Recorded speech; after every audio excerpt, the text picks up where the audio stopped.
Hello, everyone, and welcome back to Monster Camp. Yes, we're alive. He did literally just say we're just gonna jump right into it. Because we were a little late today, but it's all good.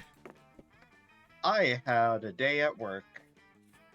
I was climbing up a ladder and back down over and over to put balloons on the ceiling. Fun fact, the most physically extraneous day of work I've had since working there. Gotcha. All right. Anyway. Who wants what? I stole the decision last time, so I will choose last. Excellent.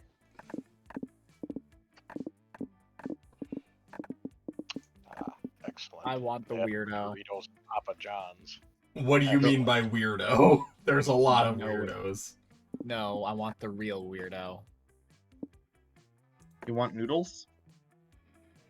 I want noodles. Okay. I Do you want? do not understand. They. I do not understand the obsession. Let's do a little dance of joy. Tarot cards?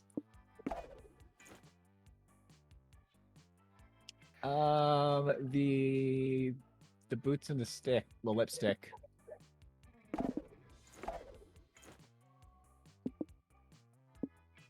You know what? I'll go next.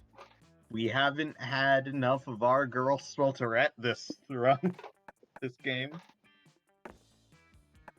I know her actual name is Amira, but come on. I'm just finishing up my food because I had to rush to get here.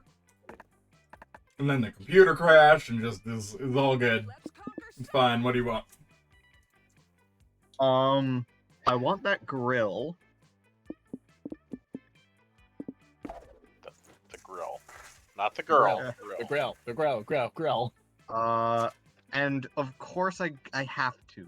It's my thing. I have to choose the Pokemon's cards every time they appear for me. And the pen. All right. What do you want, man? I did not pay attention to what I got instead. Nah, it's fine.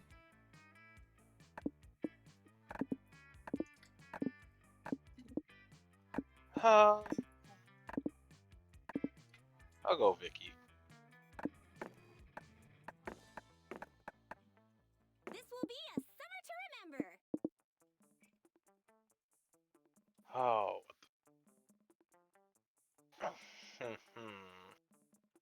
Sudoku Rubik's Cube is still so... That is so cursed and that hurts. Oh, I hate that. The human wool sweater. You know what makes that worse for me? Me remembering SpongeBob's eyelash sweater. Mmm. No. Do you want this one, What's it made Squidward? of? I made this out of my tears. I didn't know how big your head was, so I used a watermelon. Grab the Rubik's Cube. I think one of my favorite jokes, or at least early-ish SpongeBob, was, "Oh no, it's heading to the Bikini Bottom. Quick, let's take the shortcut." Jumps down into the screen transition. I'll take the floaties. And the magic mushroom guide.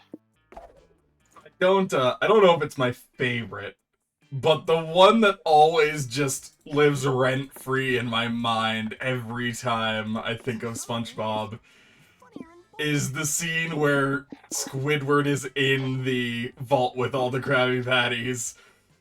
And SpongeBob's like, "Wait, stop! You can't eat them all!" "Oh, what'll I do? Explode?" "No! It'll go straight to your thighs!"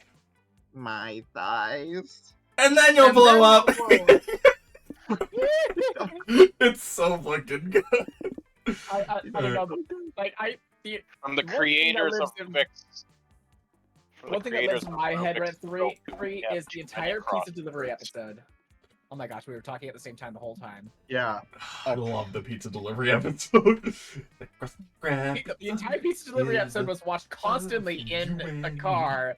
Like we had a DVD player in the car, and we had the pizza delivery episode, of course. Oh, Constantly playing. my story about that episode is even stupider.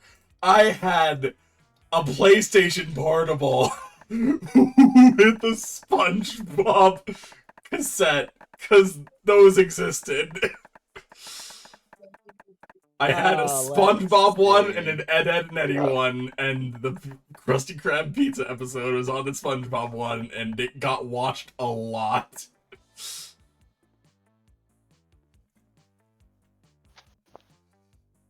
I saw a meme from Tears of the Kingdom that it literally was just frickin' the boulder scene running over Squidward. Yep, I've but it seen had that. A bunch of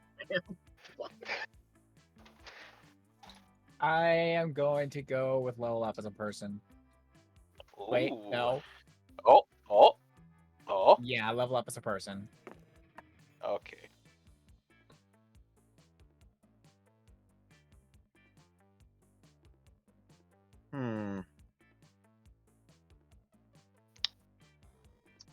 Oh, wait a minute. You're going Slayer.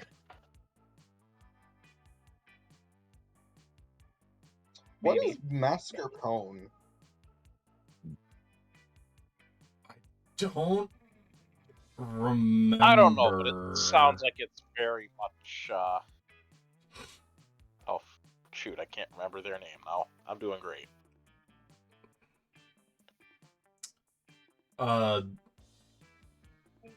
Wow, what the fuck? I can't remember their name either. Death, the Reaper. Maybe. Milo. Yeah. Also, Under- the answer, what it is cheese. Yeah, that makes sense. MIDI Mr. Calling. Now, which of these is Damien? Specifically a creature. Very best survival, I would assume. Because Monster Scout badges would be Dahlia. Dahlia. Gotcha. Improve understanding would be Calculester, and Left Alone would be Joy. Joy. Then yeah, let's be the best at survival. All right. I'm gonna be the very best.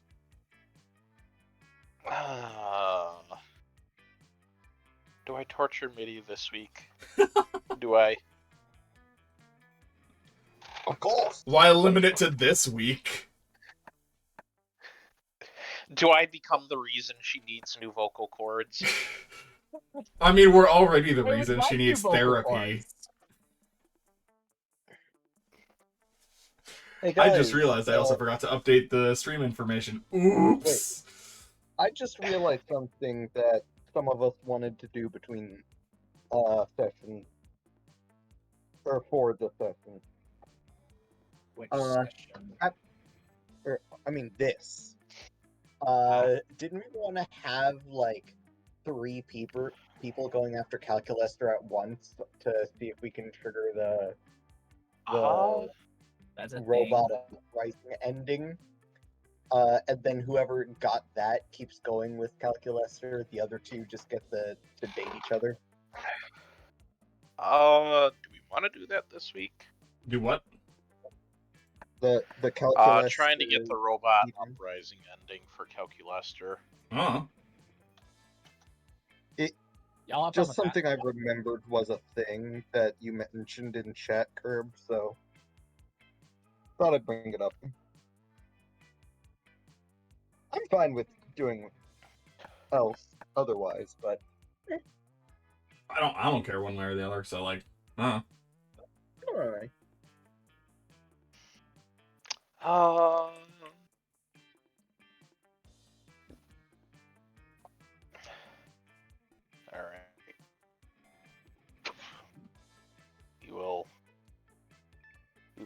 perish the midnight.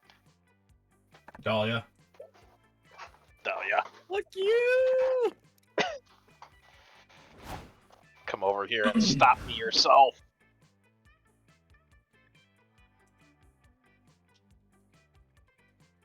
Alright, he's Boots of muted. +1 self-esteem. Oh no, he's back. Talk before Oh. I talk for you. Me too. I'm really hoping to increase my individual skill levels in interpersonal communication this summer. And maybe loot some boots of +1 self-esteem if I can find it. What are you looking at me for? The only thing I'm gonna increase this summer is amount of bagels eaten. Well, Noodles, at least you and I are on the same page. We should work on leveling up our casual conversation stats together once we get to camp. Yes. I hope I get the bagel dungeon. I'm going to try and get the other type of dungeons. Yes. No way. I'm the wilderness survival master. Walter is just a noob. I'll show you a hole. I'm censoring myself because family is in other room and door is open for animals. Asshole. I'm gonna prove I'm 10 times the wilderness survivalist than you'll ever be. See you at camp, loser. I'm gonna outlive you so hard no one will ever suspect that I grew up totally sheltered and have no real practical skills whatsoever. There we go. Now the activity, or now the stream information is correct. That is not that everybody already thinks that. Shut up. I love Damien. Also, hey Rex.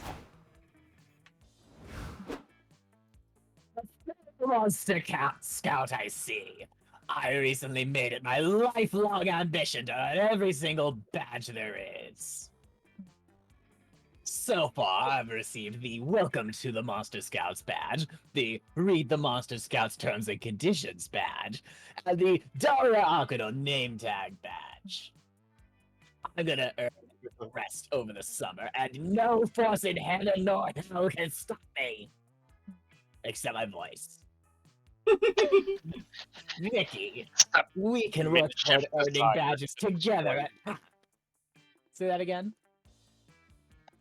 Except Min's desire to destroy Middy's voice.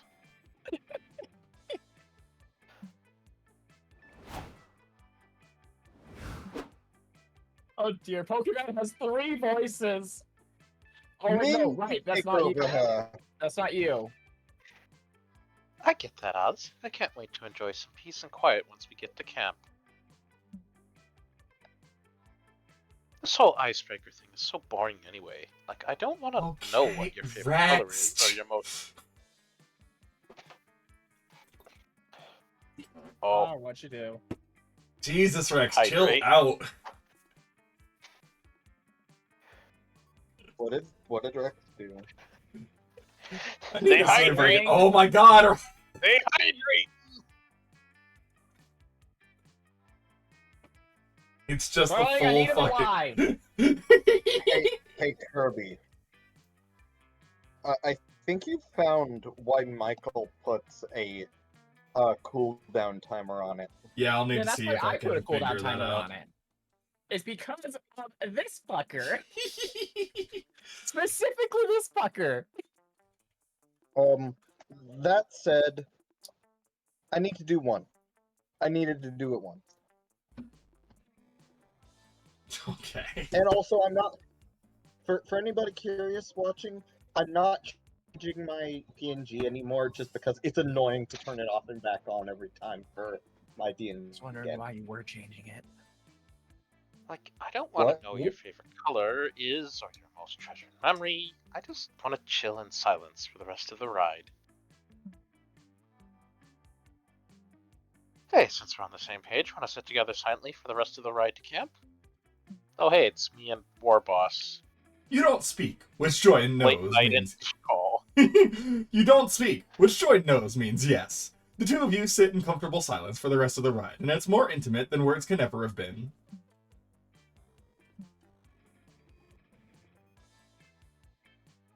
Existence is pain. Oh, noodles! Ted, did you mean to Oh. turn on that mode? Okay, I don't know. Whatever. What mode did you turn on? There was a On pop-up. phones only. There was a pop-up for shield mode or whatever. I don't think it really matters. Anyway, it's Slayer. I need to be Don't think it balanced. matters. Creativity. Let's go. Creativity, that's the Scout HQ again. Looky what I did. Isn't it great? It's very good. Afterward, you're very busy making a friendship bracelet, but spooky, when you see Aravi power walking through your location with a look of fierce determination in her eyes. Okay. I slayed the dragon in the Danger Mountain. Found the incredibly rare ruby that somehow grows inside a tree, but only during the eclipse and only if you've leveled up.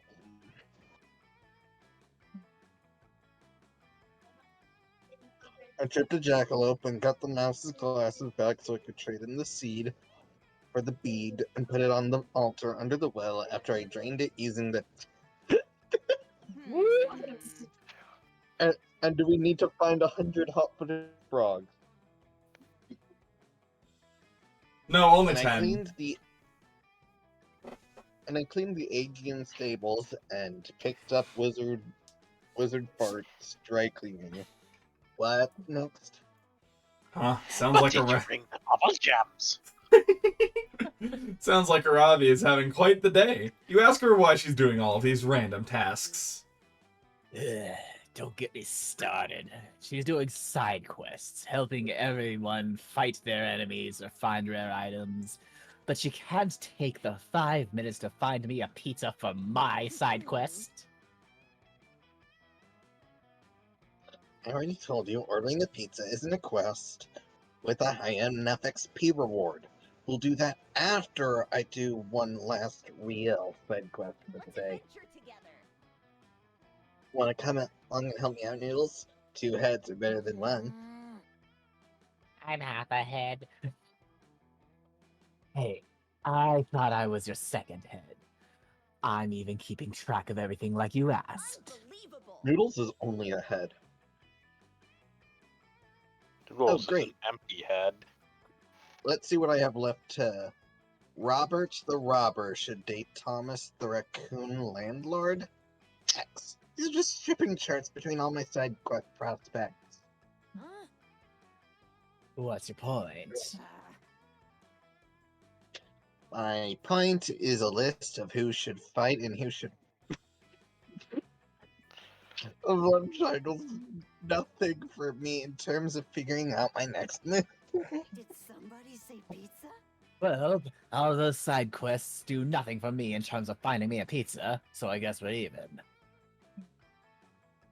Look, if I have to power through all these side quests, I may as well add some drama through my shipping flowcharts, so it plays like some sort of telenovela in my mind. Okay, Zoe.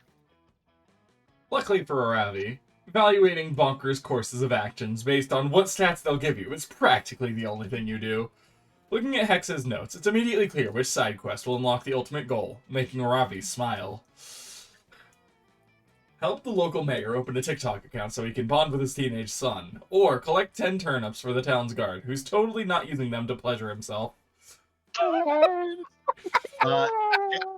Change turnips to restless crickets. Or tireless frog, or red-footed frogs. I was going to play the cricket sound, Hot-footed. but I remembered so many times on this server.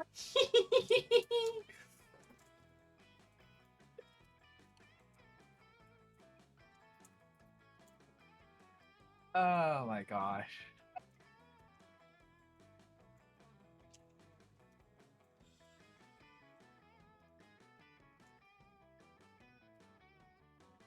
If you rub your socks against the carpet and touch the tip of a kobold's snoot, they do this cute little thing where they bite the living shit out of you. I think we Second need one. to test this with Jakal. Turnips! Will be fun. I mean, the scandal of it is all real. Plus, it's important not to kink shame. He's gone. That's true, but that also doesn't. Okay, he's back. He can voice it. He can voice her now. It's the kink shame thing. He left because of the joke. Oh. Apparently it was because of Discord screwing Oh. up, which makes the comedic timing even Ah. better. Ah, That is a lot funnier, yeah. and Discord screen shares aren't working. Oh, it's back. If that's true, but that also doesn't mean you need to become a participant in that person's kink. What if he gets off on the delivery of the turnips itself? On the other hand, I do need the XP and loot, and with this gig economy, individual quests is the most accessible way to get them. Sure, adventuring for a major corporation might come with health insurance and job stability, but there are a lot of pitfalls there as well, sometimes into actual pits. Oh, Animal Crossing. Uh-huh. Plus, I like being my own boss and murdering my own schedule. So, are we getting the jerk off turnips or not? The answer is not nah, What because the next thing you know, you're fighting goblins and trading instruments to acquire a large mass of turnips, which you then deliver to the guard. Alright, here are your turnips that I'm hoping against all odds are for a stew. Reward is... Oh, yeah, says the guard. I don't have it on me, but come back tomorrow and I'll give you some loot. Ravi looks displeased, but you head back to the inn, where the gruff but friendly barkeep regales you with tales of his past until you turn in for the night. It took longer than expected, but at least we got to hear about the barkeeper's life as an adventurer before he took an arrow to the knee. Let's get my loot. God damn it. You return to the guard, who smilingly hands you a large burlap sack. Here's your reward! Ravi opens it. Wait, these are just the turnips we brought you yesterday. No, says the guard. These are used turnips. He bolts before Ravi can get her hands on him, which is lucky for him because boy did she look mad. I won't have any mercy. I am mad! And not just that misleading feisty garba, you noodles, for suggesting this horrible mentally scarring quest in the first place. You'd be happy to take the literal tongue lashing from Ravi, but the metaphorical one that ensues is so scathing that you lose 2 fun and 1 smarts. So I guessed wrong. That was the smarts one. Yeah, must have been. So, I'm trying to think. What have we seen with her? We haven't seen her at all this game, have we? Who? Who? Amira. Swelterette. I don't think so. No. Like, her artwork. Just haven't played as her. Let's see. Let's go bold. That's That was charm. That's charm. I'm Done. bad at this!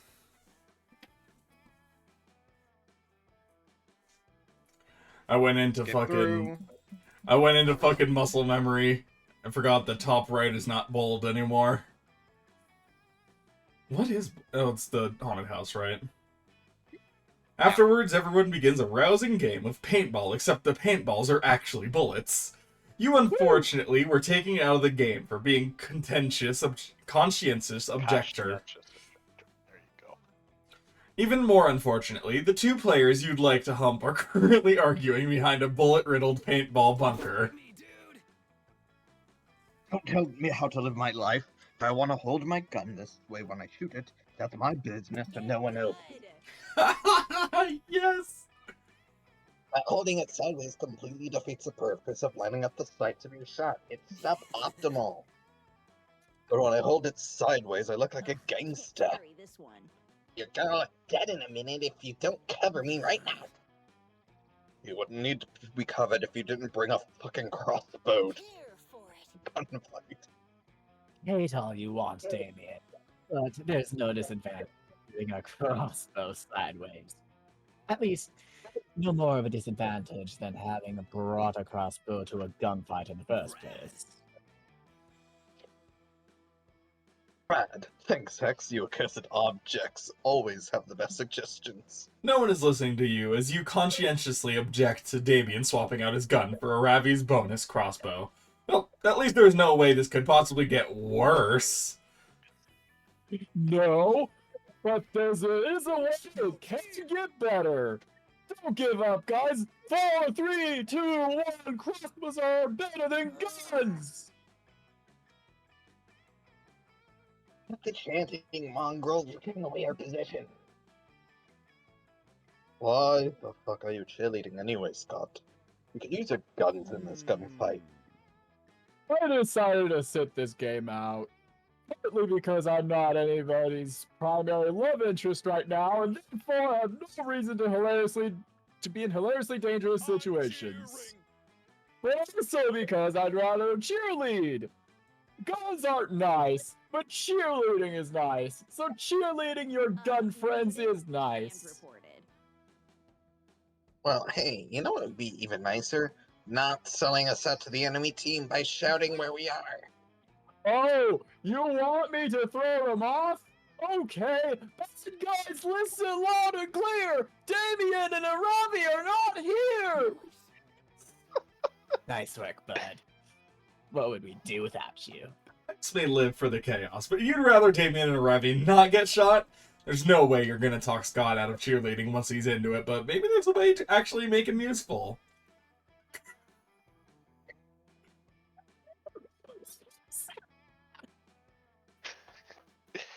Scott is the best, you right? Good boy. Oh, me! So I feel if I choose the first one, my grandfather will wake up and come in here and strangle me. I feel like that And one- 2, probably Kevlar serves its pom-poms is just so good, I can't not choose it. Okay. So you're choosing it? Uh-huh. Which I presume is creativity. I don't know if it's creativity. What the hell are Let's you hope. talking about? It's either that or it's fun. The first one sounded like creativity to me, but we'll see. Where are we gonna get Kevlar pom-poms? Honestly, first one kind of felt more charming. You just have them? Swelter, why do you have Kevlar pom-poms? Look, there's no time to explain who did and didn't happen to have a cheerleader kink and Kevlar underwear kink at the same time right now. We weren't talking about that at all. You don't have to voice every thought you've ever had aloud, you know. That is not true. Didn't you hear Swelter? She said we have no time to discuss this right now. Scott, get the cheering. Hey, I'm helping! Go, team! Don't get shot! Drop that Kevlar like it's hot! Give me a K, give me an E, give me a Vlar! Kevlar team is an all-star! Scott's cheers are mediocre at best, but the important thing is that the Kevlar is blocking the enemy team's bullets so that Damien and Aravi can get within range of them. I want to bring up, I love Scott's, voice line of, and I'm here too! Yep. Okay, line up my shot, go with the poison-tipped arrow, pull back the... Fuck that noise, eat Kevlar, toes! Damien successfully bashes in the enemy's team's skull with a Kevlar pom-pom, which is surprisingly effective because they weigh like 30 pounds each. Oh, well, brute force works too. Fuck yeah. You and your friends break many an eye socket with your Kevlar pom-poms, and throwing them around also makes you guys super buff. You gain 2 boldness and 1 fun. Very nice.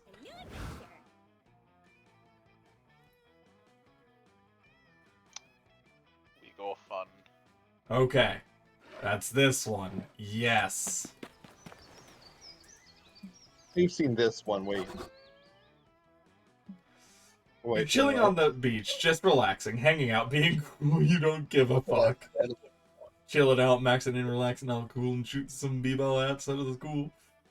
Neither does anybody else, though, because they're all watching Aravi and Dahlia come charging out of the lake, carrying some kind of ancient golden idol? Oh boy. Lifeguards! Lifeguards! We need lifeguards! Off duty. Yes. Was I her? You were her, I was him. Yeah. What? Ugh. We thought it would be chill at the lake, but everyone keeps yelling lifeguards, and it's really harshing the vibe. I hope they don't want us to rescue anyone from the lake. I'm halfway through a bag of Cheetos and I don't want to lose this precious finger dust. Yes, rescue us! Protect us from the lake! But you're not in the lake? Unless lake means something different to them than it means to us. Whoa, you're right. I mean, honestly, why does it occur to us to call some things lake and other things not lake? I just realized she had a bag of Doritos in her hair. You just now noticed. Or nachos. Also Either the way. seagull. So. Yes! Fuck you, right? Stop doing philosophy. You're lifeguards. Hurry up and guard our lives or I'll murder yours. Whoa, Ravi. You're not killing anybody until I get a lick of that cheetah dust. Relax, dudes. What are we even supposed to guard your lives from? The sun is shining, the water's calm. An angry mob of lake people are charging onto the shore. That's the thing! That's the thing we need guarding from! No way. Those guys are totally chill. They only ever go after people who steal their sacred golden idol. Hey! Shouts one of the lake people. Those are the monsters that stole our sacred golden idol! Get them! Oh, huh. Man, I think this might be an emergency. Yeah, I swear we watched a training video on about this. Yeah, I totally remember not paying attention during a video about this exact situation. But the VHS is still in the lifeguard tower. You, Aravi, and Dahlia follow the lifeguards back to their tower. It's not like you get another option, but the place is full of old tapes. Which one's the right one? As Aravi and Dahlia frantically barricade the tower against the mob, you spot the perfect training video for this situation. How to sell anything to an angry mob. Or, your mob and you, tips and tricks for doing it the riot way. I hate that I love this game. Sounds like, what, charm and boldness?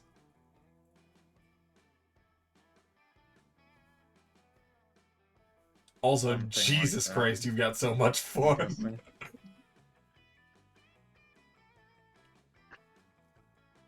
You there, Min? Yeah, I am.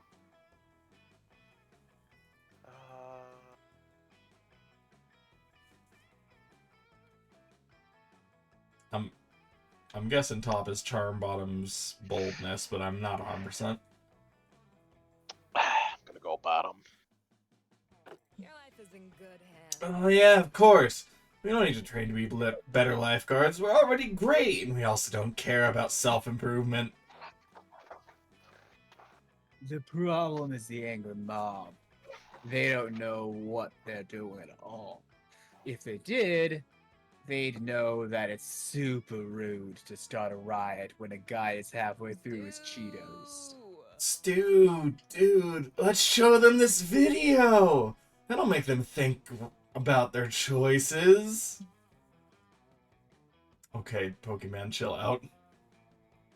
What a brilliant plan with no potential risks. You help the lifeguards wheel their TV outside and pop in the training video.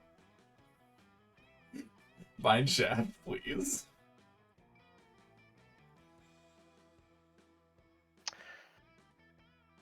Hi, I'm Mary Berry, and I'm here to teach you how to turn your next riot into an absolute riot. When forming an angry mob, I always find it useful to keep in mind this simple acronym. It's chaos. This will help you prepare for your night of wanton destruction. C is for chanting. You can't have a proper riot without chanting. H, A, and O stand for hatred, aggression, and offensive language, respectively. And of course, the S stands for snacks. Now, a good riot pastry has a flaky crust. A murmur goes through the furious mob Blake people. Hey, says one of them. I know we talked about it, but did anyone actually bring snacks? I was going to, says another one. But it was between that and my pitchfork, so I chose the pitchfork. For fuck's sake, Steve. says another one. Why do you even own a pitchfork? We live in a lake. Take it easy, Greg. Says Steve, visibly upset. I realize now what a mistake I made. Won't happen again. Oh, it's okay. Says Greg. I'm just hangry. This is why snacks are so important during a riot. Say that again. Says Steve. Alright, let's head back to my place and have a bite to eat. If we still want to riot after that, we can riot. The crowd cheers at this suggestion, and they all file back into the lake. Only as they leave do you notice that some of them are carrying burning torches. Somehow? Yes. I'm so happy we were able to teach all those cosplayers the true meaning of snacks. Fuck snacks. I'm happy we tricked them into leaving us alone so we can sell his idol and split the reward. I'm happy that they're all going to walk into the ambush I set in that guy Steve's house. And I'm happy I learned the perfect flaky pastry to bake during the riot. Great, everyone's happy. Except for the other lifeguard, who is asleep with her eyes open. You gain 2 fun and 1 charm. Excellent. Alright, what the fuck do I need for joy? It was bold, creativity, and smarts? Or was it bold, charm, and smarts? Bold, charm, and I want to say smarts. Alright, well. I don't think it was fun, and, I don't think it was fun. So, I'll go charm. Oh wait, I can't go charm because I fucked up. Boldness it is, I guess. Or smarts. We can do smarts. I do the sound effect, but I can't do that. I gotta make real sound effects. Oh, We're gonna practical freaking effects. riot one day. Gotta get that Foley in there, baby! Afterwards, you're hiking with Joy, Dahlia, and Milo. Joy and Milo are trying to have a very insightful conversation about the practical value of tragic literature. But a loud nearby crunching noise is totally killing the vibe. Okay, Dahlia, what are you eating? I thought I told you that chewing on the bones of your enemies is a choking hazard. I'm not choking on anything. I'm eating these berries I found a few minutes ago. They were so colorful and bright and full of possibilities. Much like your future, darling. Wait, how do you know those berries aren't poisonous? I guess I don't. Well, the only way to know for sure would be to eat all of them to see if I get poisoned. That is literally the worst method I can think of to solve this. Milo, back me up here. Like Dahlia's go-getter attitude, you miss 100% of the shots you don't take. Ah, you're both hopeless. I guess I'll save the day again. Off the clock, I might add. Hey, the real profit is knowing you did the right thing. Just let me... Oh, I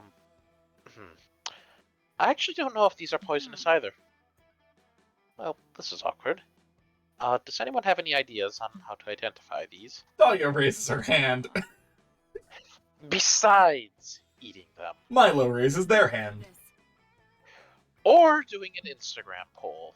Everyone puts their hands down. Looks like it's all up to you now. Do you have any ideas? Check the berries Yelp reviews! Or find some besotted lovers in the woods and tragically murder one of them. If the other one tries to eat your berries, they're definitely poisonous. That sounds creative or charming. This one kind of sounds smart. Let's do this one. This sounds smart. Hello, Internet. Ah, yes, we can always depend on the anonymous public to give us unconditionally dependable advice. Let's check Yelp now. Here's a review. The berries on this bush left something to be desired, but the ambiance of the leaves was truly incredible. 10 out of 10 would vomit blood here again. Can't flavor, great coloring, full of deadly poison. Had to log on to post this review before my liver shut down and I died of blood toxicity. Good. 4 out of 5 stars. I removed 1 star because of the poison. Yeah, Dahlia, the berries are obviously poisonous. Do not eat them. But I'm still so hungry! Does Yelp have any suggestions for a good nearby restaurant? Not in the way of berries, but Yelp does point the three of you in the direction of a great stream full of delicious salmon. Delectable fresh nigiri spot, great ambiance, refreshing lack of poison, signed a bear. It's a 5-star afternoon! You gained 2 creativity and 1 fun. I didn't need the creativity or fun from what I'm aware, but thanks!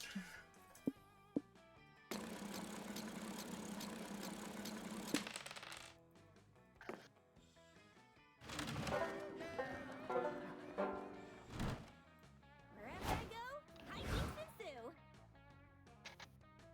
Oh, That's a very Sweet. fun voice line. Wherever I go, hijinks ensue.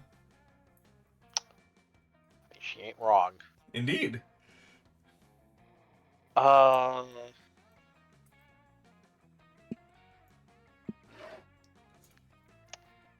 I'm good.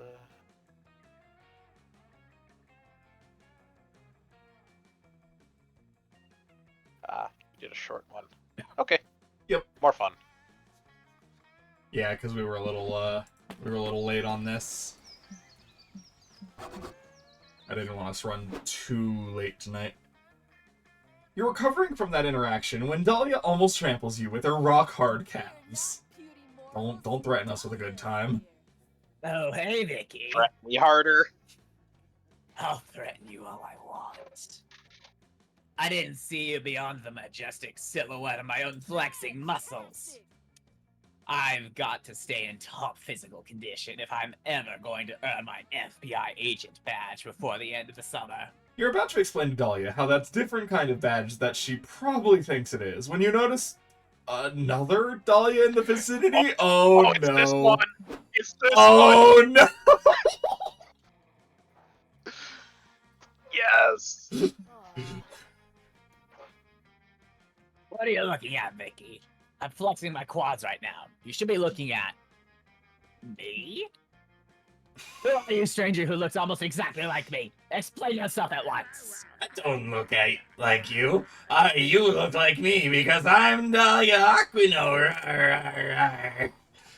You're not me. I am.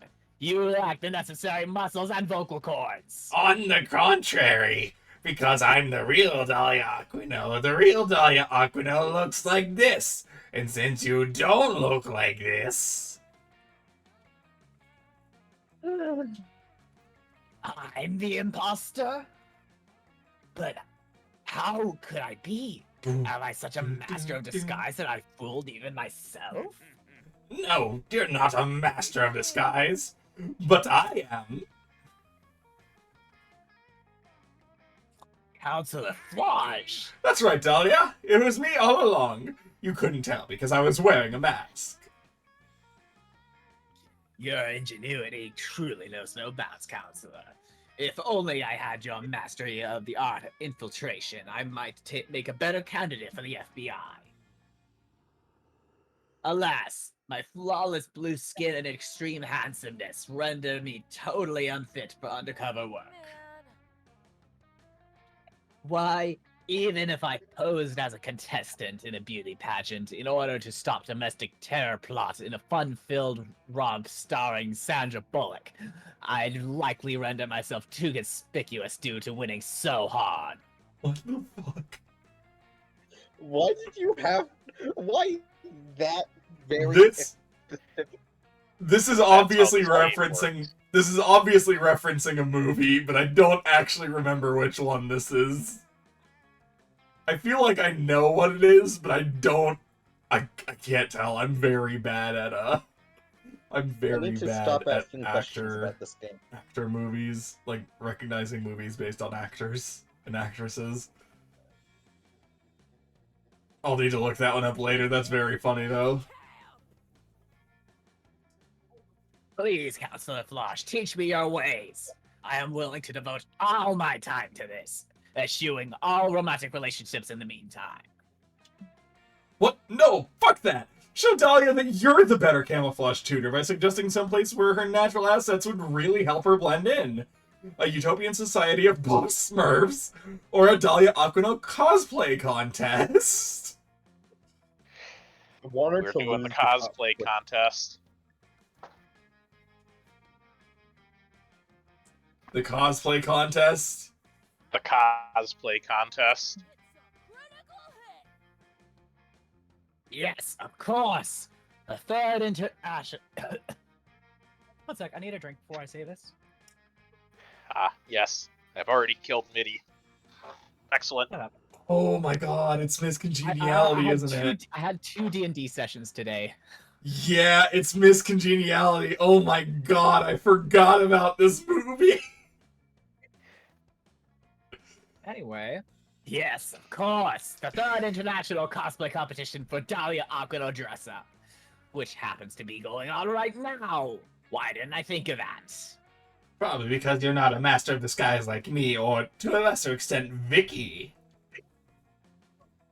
This is just like going undercover at a Miss Universe pageant, only better. Yeah, Because there will be more of me there. it's absolutely Miss Congeniality they're referencing. Oh, that's so funny.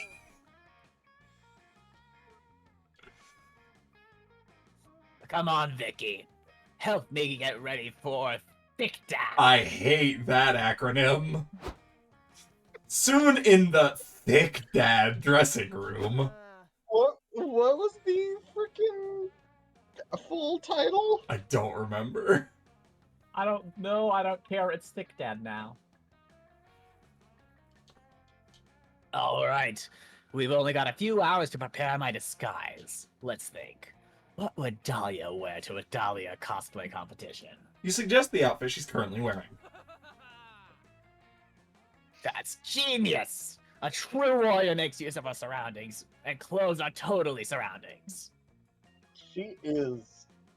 I love her. love her. She is one of the dumbest. This people here. feels extremely familiar to me right now, and I don't know why. But We clothes might are have done only this the one, but I beginning. can't recall. A true master of disguise. You haven't, but mimics- I have. A true master of disguise mimics everything from their suspect's gait to their very way of talking. How do I learn how to walk and talk like Dahlia?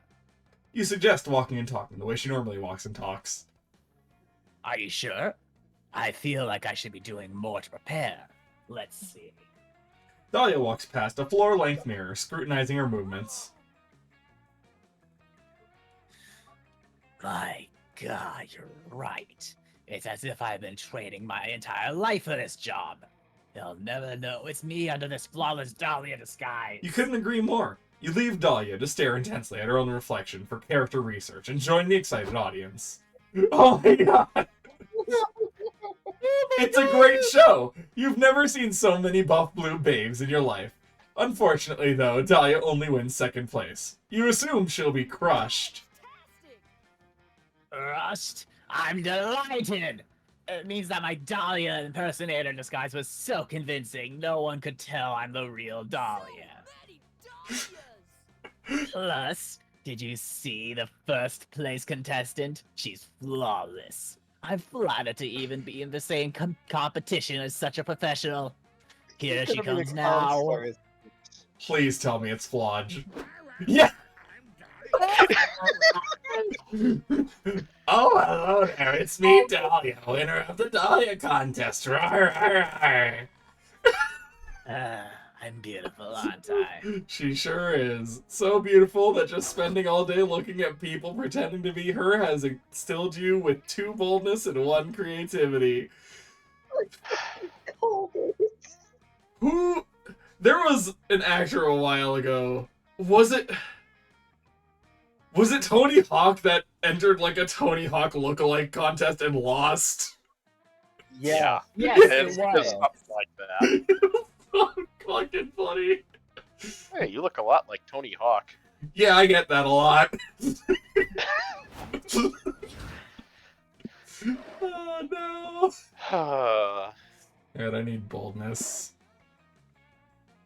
Me and Pokemon are gonna be fighting. Pokemon are gonna be fighting on boldness, huh? Have fun. Well, Sex. to be fair, I still haven't got to see boldness. Ah, I see he's playing Tears of the Kingdom. Just started.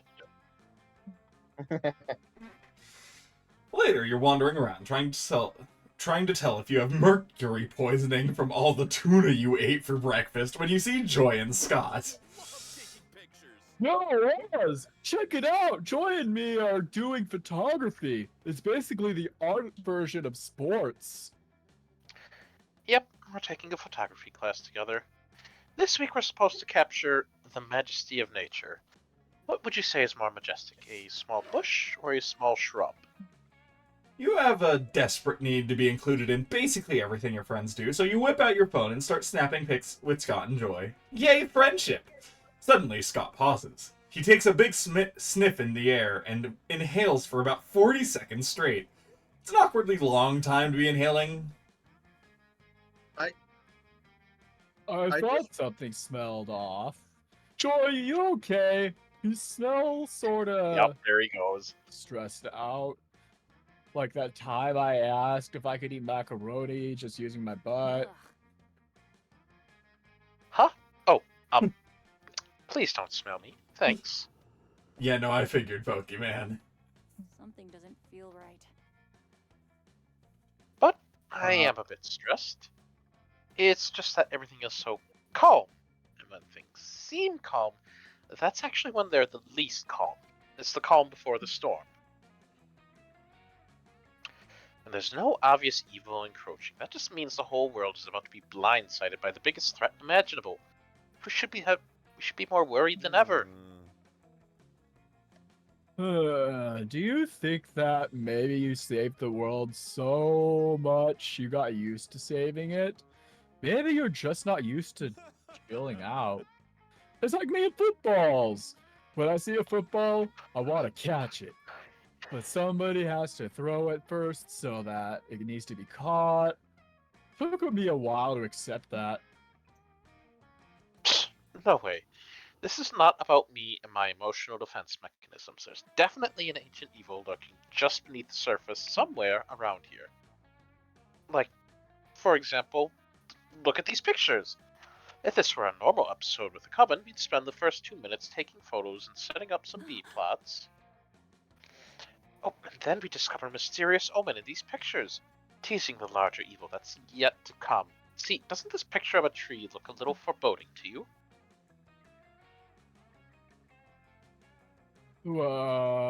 It just kind of looks like a normal tree to me. Looks sort of familiar, actually. I think I peed on that tree once. Oh god, is that Norman? Someone should probably move their cursor so that Scott can actually see the tree.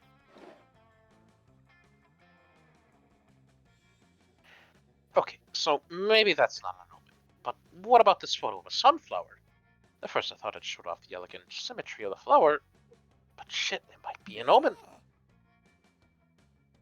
Alright. I'm gonna look through the pictures I took and find an omen because I want to be a good friend.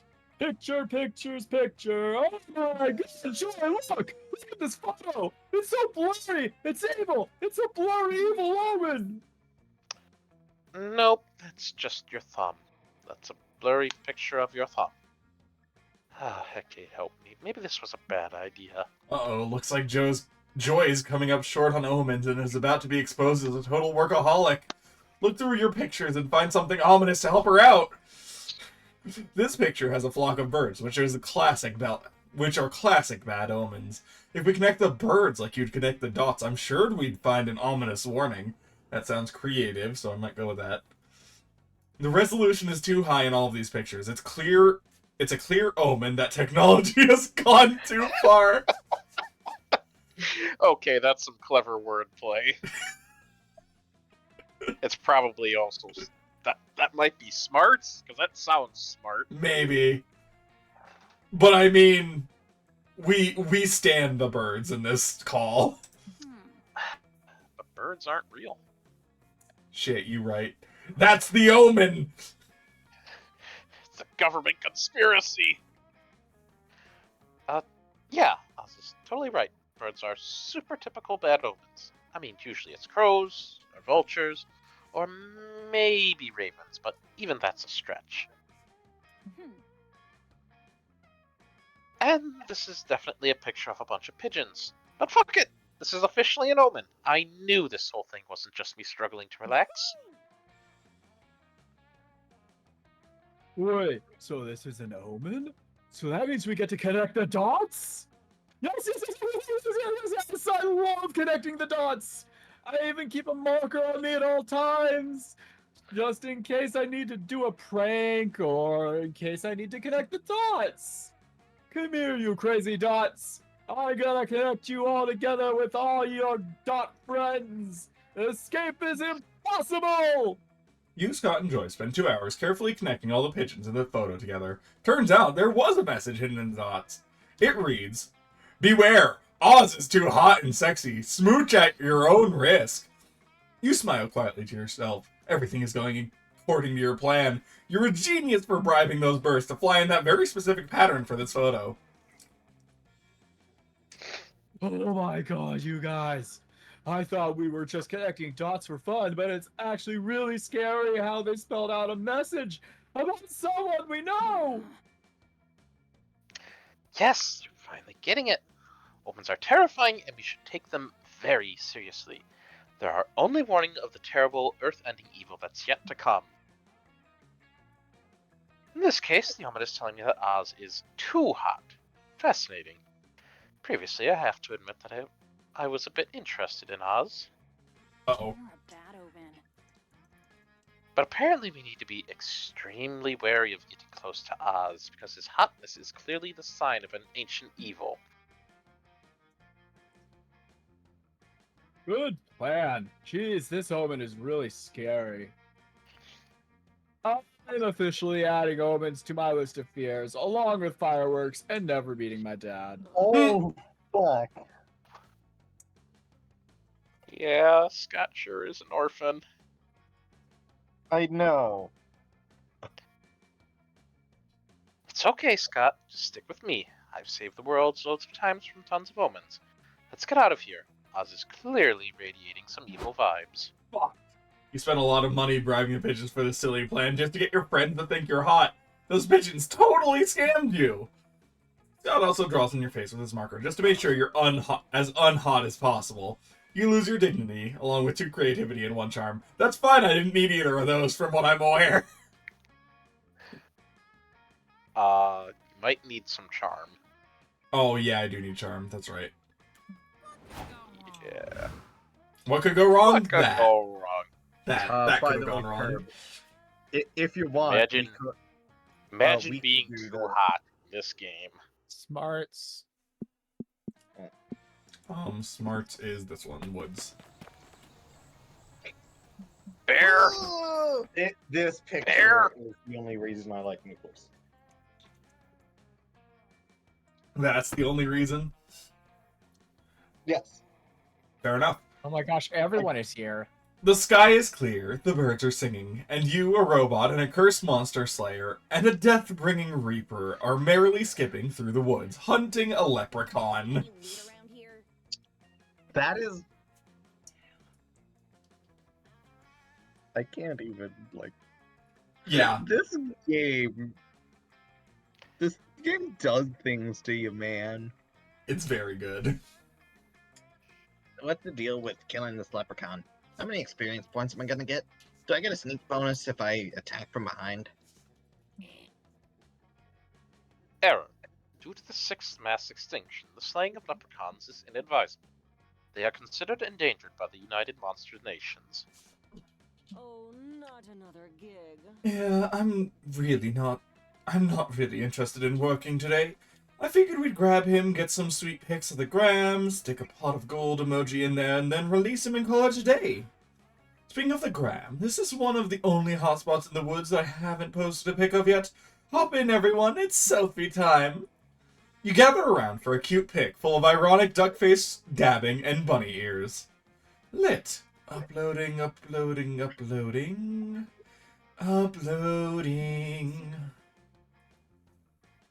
I hate to be the bearer of bad news. I'm using hate idiomatically here because technically I feel nothing. But there appears to be no reception here. What? That's such bullshit. No connectivity. My party's lost their buffs. Totally non-optimal. Every fucking time. My memories are unable to back up, and with no internet access, I'm unable to continuously learn and download updated information to correct any mistakes. What if I become racist? What if I connect to the internet and hashtag Calculuster is over is trending because I have become problematic? My phone. You're worried? If I don't post in the next 5 minutes, all my followers will think I've died, and I won't even be online to reap the pity likes! Hey, chill out, guys. Being online isn't everything. All of us hang Here tonight. at the stream. Let's just hang tonight and order a pizza. Oh no, we can't. We have no service. Oh fuck, where am I gonna get pizza? We need the internet stat. Yikes. Seems like your friends are spiraling out of control. Of course you could use this as a teachable moment about your extreme dependence on the internet. But you're not gonna do that, lol. You're sticking to the easy way out and snagging some net. Here's how. What we need is a long wireless antenna. Hey, wait! What's that between your legs, Calculuster? Or, we just need to lure out the internet into the woods. Quick, create some content.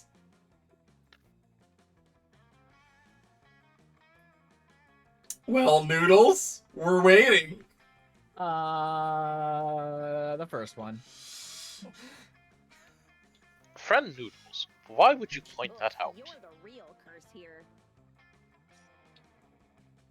Seriously, don't you know it's rude to talk about what's between someone's legs? What's between my legs is the Eggplant of Legacy, a powerful artifact that, until this moment, I have hidden from the evil overlords who seek it to spread sexy chaos. Surely you drawing attention to it has alerted them, and I must now journey to cast it into the fires of Dick Pick Mountain. The adventure must begin. A quest? Sweet, let's kill a ton of squirrels along the way and grind that XP. Magnificent. Dramatic vista shots on the top of a mountain? Yes, please. Aravi, will you stand in front of the camera, facing away from me, but with your hand extended back as if leading me onward through these beautiful remote locale? I don't know. Will you help me slay squirrels? Sure. Then let's get hashtag basic AF. You start to pitch some more classic vacation shot ideas, but... Selection is coming for you. Oh my god, what?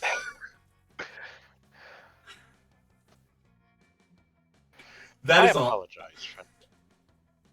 Yeah, that was a voice line. It's a horrifying thing to come from a robot.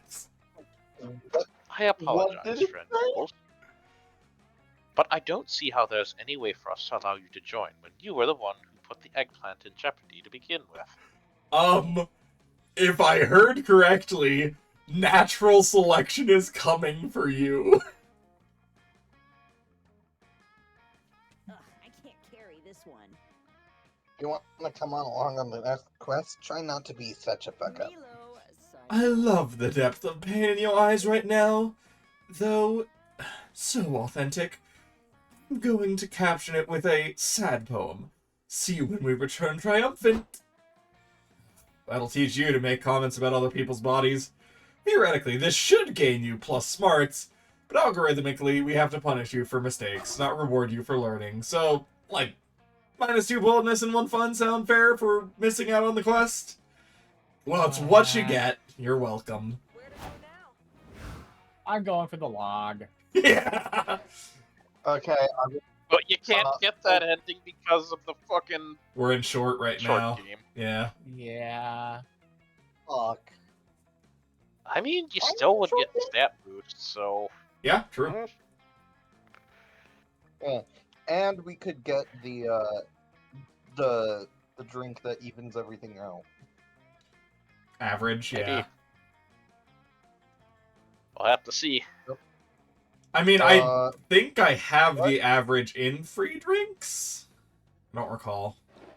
let's I go might not. creativity. Creativity? Wait, why? What? Well, it's either Oh. charm or Honestly, creativity. Right, because both bold and fun are taken. Fair enough. Or That is bark bark. that is the best. Mitty, is that an accurate drawing of Vamp? Yes. You get Actually, roped. no, it's not. It's not. Vamp is a cat. Ah, Oh, Vamp right. is totally So a that would cat. be Benson, right? I think that's the Benson. character. Okay, gotcha. The joke is that we call him a cat, even though he's a dog. anyways, you get roped into another of Coach's dumb wilderness survival lectures. When will you learn? Creatures will be learning to trap today is more awful than anything you have encountered so far. It's indestructible by non-magical means. It has creepy fixation on strangers' sexual histories. It's born with a knife stuck to its forehead. What? Honestly, this thing sounds sick as hell. It's not Yep. sick as hell, Damien. Unicorns are an invasive Yep. species. We have to kill them. Wait, you want us to capture and kill unicorns? What is this, medieval France? I don't kill anyone unless the plot demands it, or if I need their skull for a ritual. Slaughtering majestic cryptids is not my bag. What about you, Damien? You don't have the same outdated hang-ups about killing unicorns, do you? Look, I love murder. If murder had a dick, I'd suck it. But unicorns, they're just Aww. pretty. This is exactly the problem. No one wants to kill unicorns, but they're a horrible environmental menace. I also Oh. just realized I love Tony the Tiger Coach, but actual Coach just sounds like fucking Nappa. That's Not very exactly funny. a thing to do. Yep. Ever since some irresponsible princess introduced unicorns to these woods several centuries ago, the forest has been overrun with these dancy-prancy pests. Other animals spend so much time singing and frolicking with the unicorns that they forget to eat and die of starvation. Oh. The dramatic uptake in rainbows has severely disrupted natural patterns of precipitation. The entire ecosystem is in shambles. They must be stopped. Okay, that does sound bad. But can't we handle the problem without, killing a whole bunch of unicorns? If we do that, we're no better than they are. Coach sheepishly pulls a blanket over a large wooden crate labeled unicorn grenades. This I one's guess a we could. hand grenade. Capture them. But the only way to lure in a unicorn is by using a virgin as bait. Are any of you virgins? Not me, I definitely fuck. I Joy's not a virgin either. Fair. What about you, Swelterette? Whether you're a virgin or not, you're not about to say so in front of two of your hottest friends. What's another cruelty-free way to catch a unicorn? When people say unicorns are attracted to virgins, what they really mean is that unicorns are attracted to free first-class tickets on Virgin Atlantic Airlines. Or, If Coach wants a unicorn, give him a unicorn. You know, a startup valued at over $1 billion. What? Like a cash cow, but a unicorn. Or no, what's the term? Fuck, there's... I think that is the term.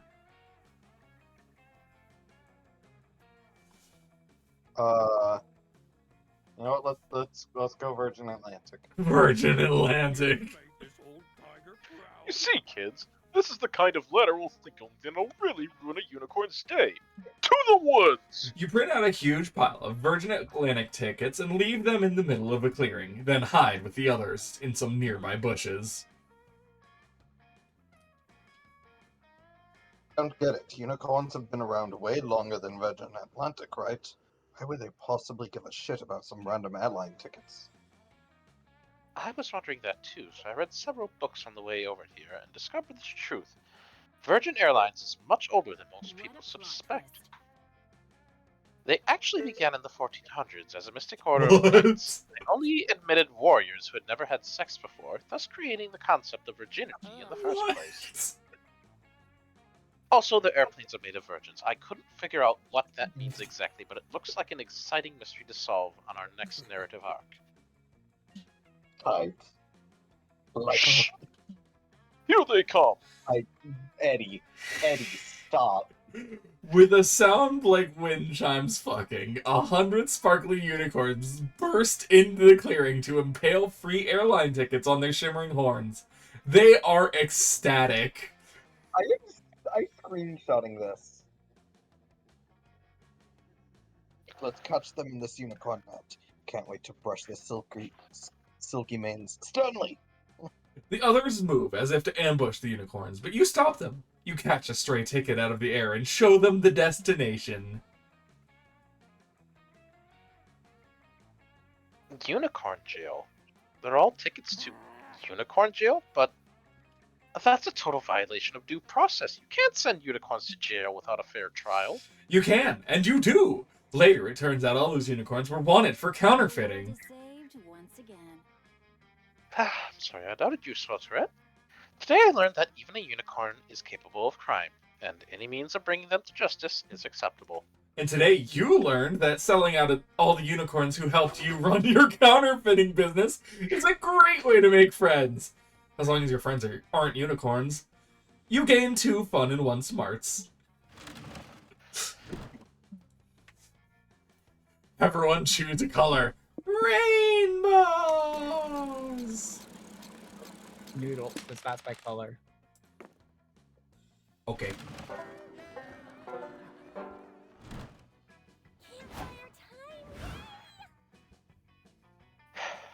I know. Vicky, I are you probably adorable? haven't-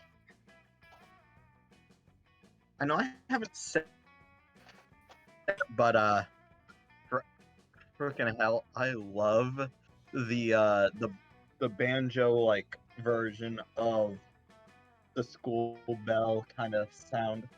Oh, it is that, isn't it? You're right. Ding dong, ding dong. Alright.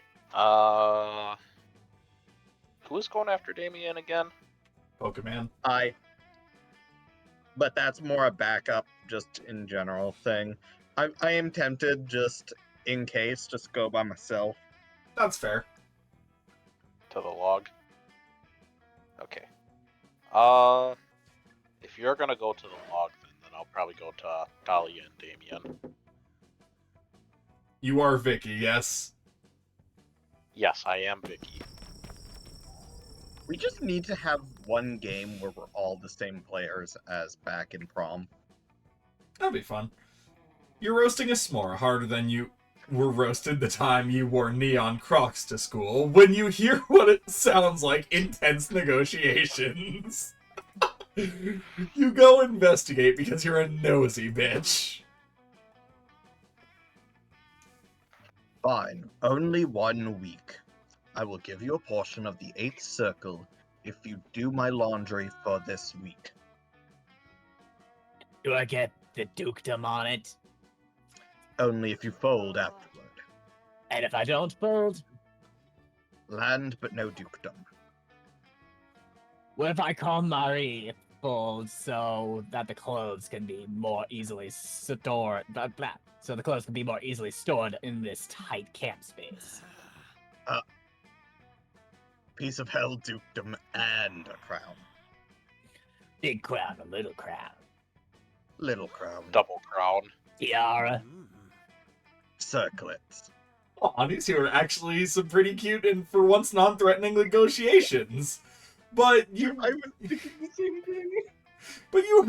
but you bet you can help one of them get an even sweeter deal. Dahlia is the KonMari queen. She'll even separate your colors and whites. That's worth 2.5 dukedoms at minimum and make the crown a tiara. Or, the ancient dukedom of Drogdar produces the spiciest wine in hell. It's worth 1 load of Damien's laundry and a bag of barbecue chips easy.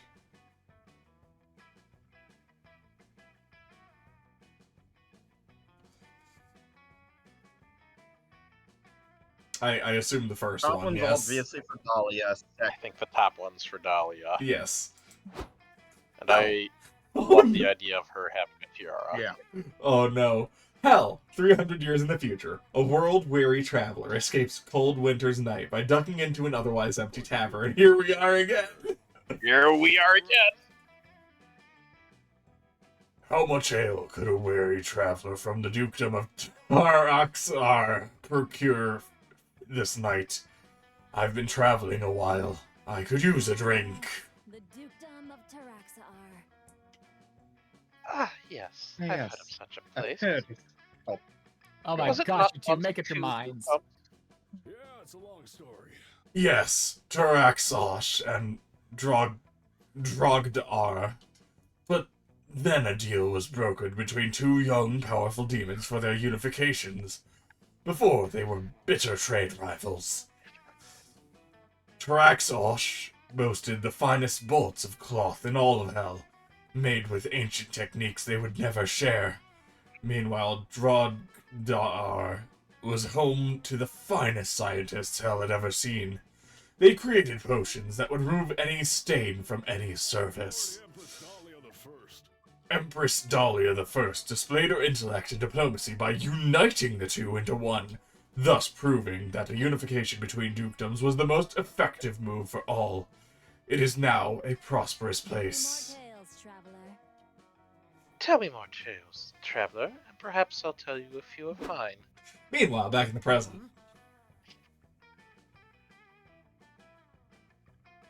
Damien.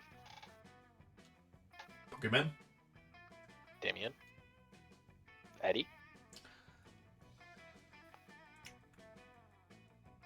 Okay. Ugh, fine, whatever. You can have 2 dukedoms.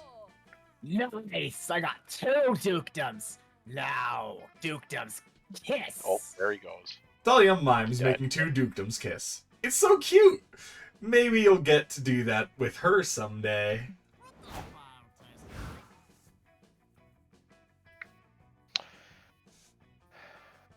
Where the noodles going? What the the noodles is noodles gonna doing? sit on the campfire. Like, sit by self. You sit on a log. You're always the one running around trying to get your friends to fall in love with you. It's exhausting, damn it. Tonight you want someone to come chase after you. The question is, will anybody bother? Or will you spend the night wallowing in loneliness? Let's find out. Alright. I think Pokemon said he wanted to log. Alright.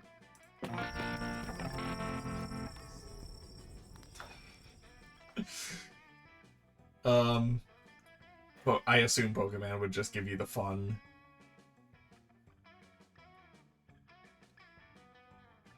Because he needs boldness, so that's the main thing he needs. You sit with Noodles. You weren't about to let them be alone during the campfire. You had a nice conversation. Being friends, you navigate through topics with ease. Your biggest fears, how cute octopuses are, do's and don'ts, and fashion choices. And in doing so, you notice Noodles' unique fashion sense. patently expressed through their iconic piece of clothing. Pants but for your head. Tight jeans with unexpected holes for the butt cheeks. An outfit that can only be described as anime villain chic. A library card worn as jewelry. Or a gorgeous Victorian wig. I have no idea which of these is fun. This one's probably charm. This one's probably smart. This is probably bold.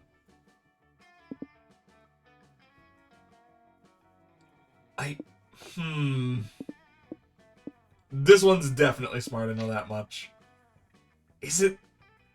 This is more creative, right? But this doesn't seem fun. Is this fun, this charming, this creative?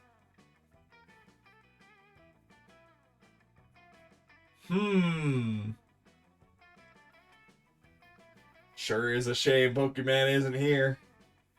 Pokemon, if you're in the chat, let us know which one you want. Or if you're in the stream.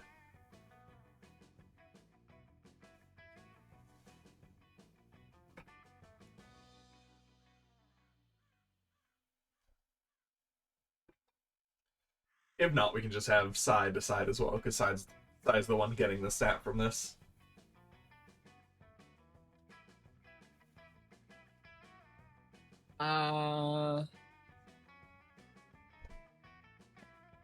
I can't figure out which one looks like charm. You want charm or fun? I thought. Well, you're going. I thought she was a balance. Yeah. You have 2 fun. Oh wait, yeah, you're right. I was looking at Swelterette. Yeah, I need fun. I'm definitely between the middle and the 2 on the right, I'm thinking. Because anime villain chic definitely sounds bold, and library card definitely sounds smart.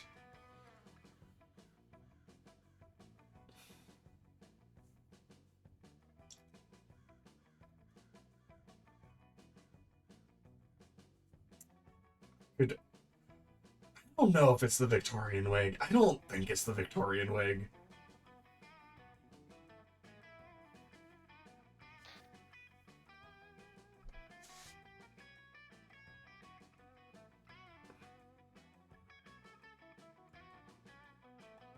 Yeah, I think it's definitely either pants for your head or tight jeans with unexpected holes for butt cheeks.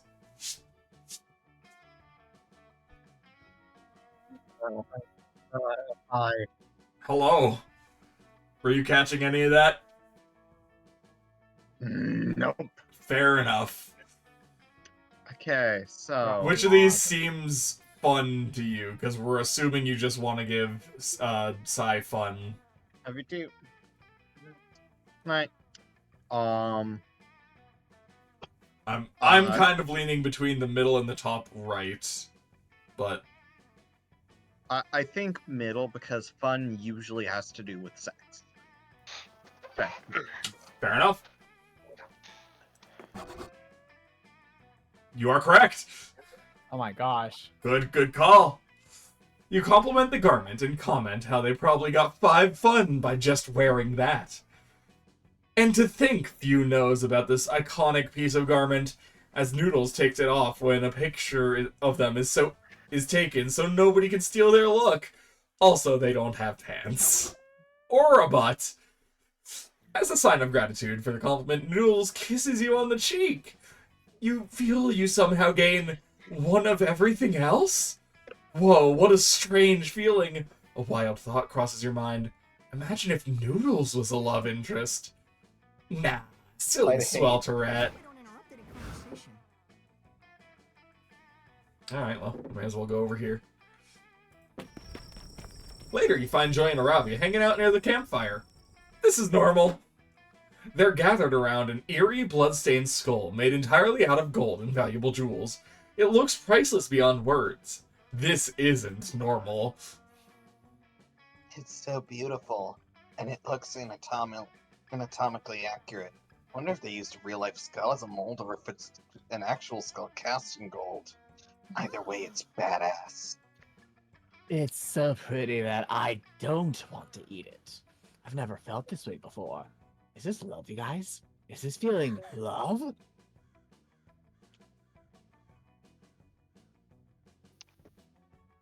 second, someone pinged me elsewhere. I mean, obviously, thing is both 1, a dangerous magic object with incarnate power, and 2, an insightful metaphor about how capitalism entombs our minds in endless greed. You asked them what the fuck is up with the super wax skull. Oh, this? Isn't it obvious? It's a MacGuffin. That is, an object that's going to be very necessary to the plot and central to the motivation of the main characters. Joy's totally right. You have no idea what the skull is for, but you can feel the narrative importance radiating off of it.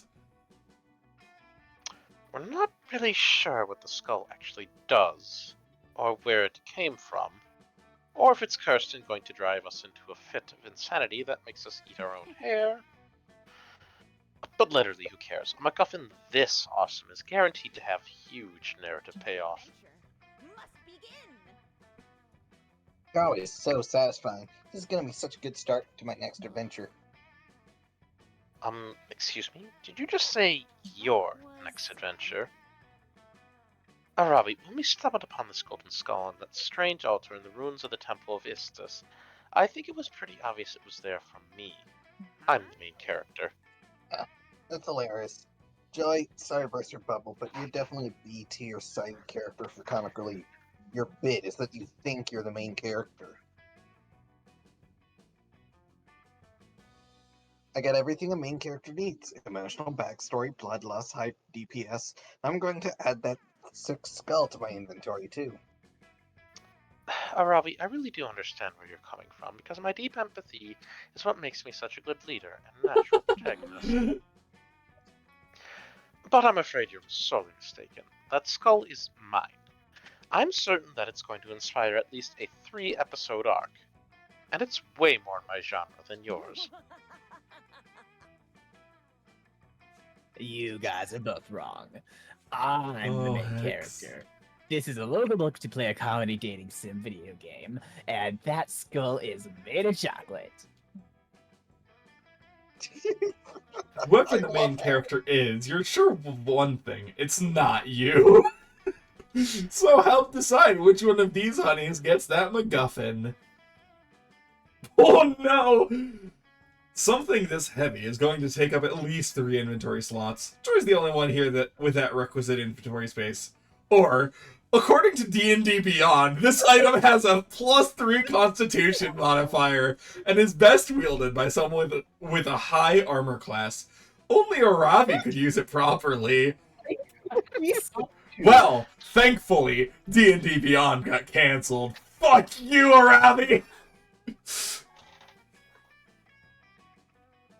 Wow, Oz, I can't believe I'm saying this, but that's actually factually correct.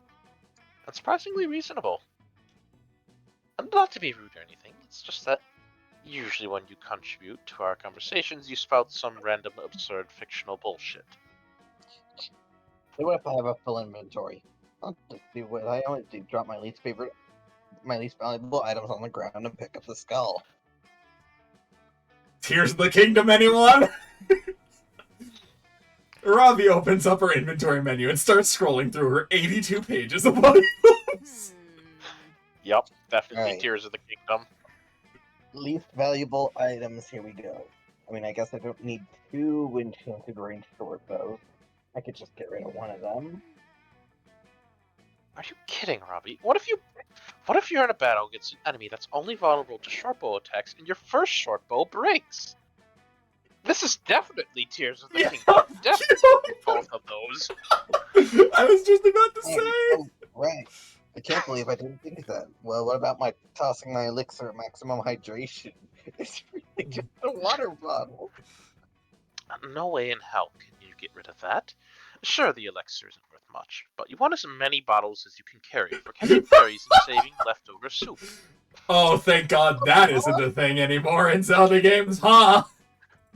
I want to point out that, like, bottles in Zelda games for the longest time were like bicycles in Pokemon games.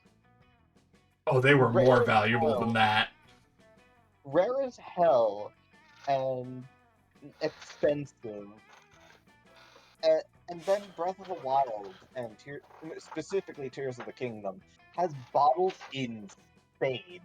Like they finally figured out how to use glass. Yeah. Oh. That I makes a lot of sense. Yeah. I love it when the Zelda games get self-aware with that shit as well in the later games. Yeah. That makes a lot of sense. Let me just scroll the last page. See, right here, I have 3 inventory slots full of expired hard candies. I'll just get rid of those and... No, you can't. I eat those hard candies all the time. Do you know how delicious expired emulsifier soy lecithin tastes? Gesundheit. Fine. I give up.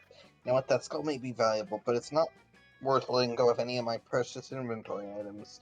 You can have it.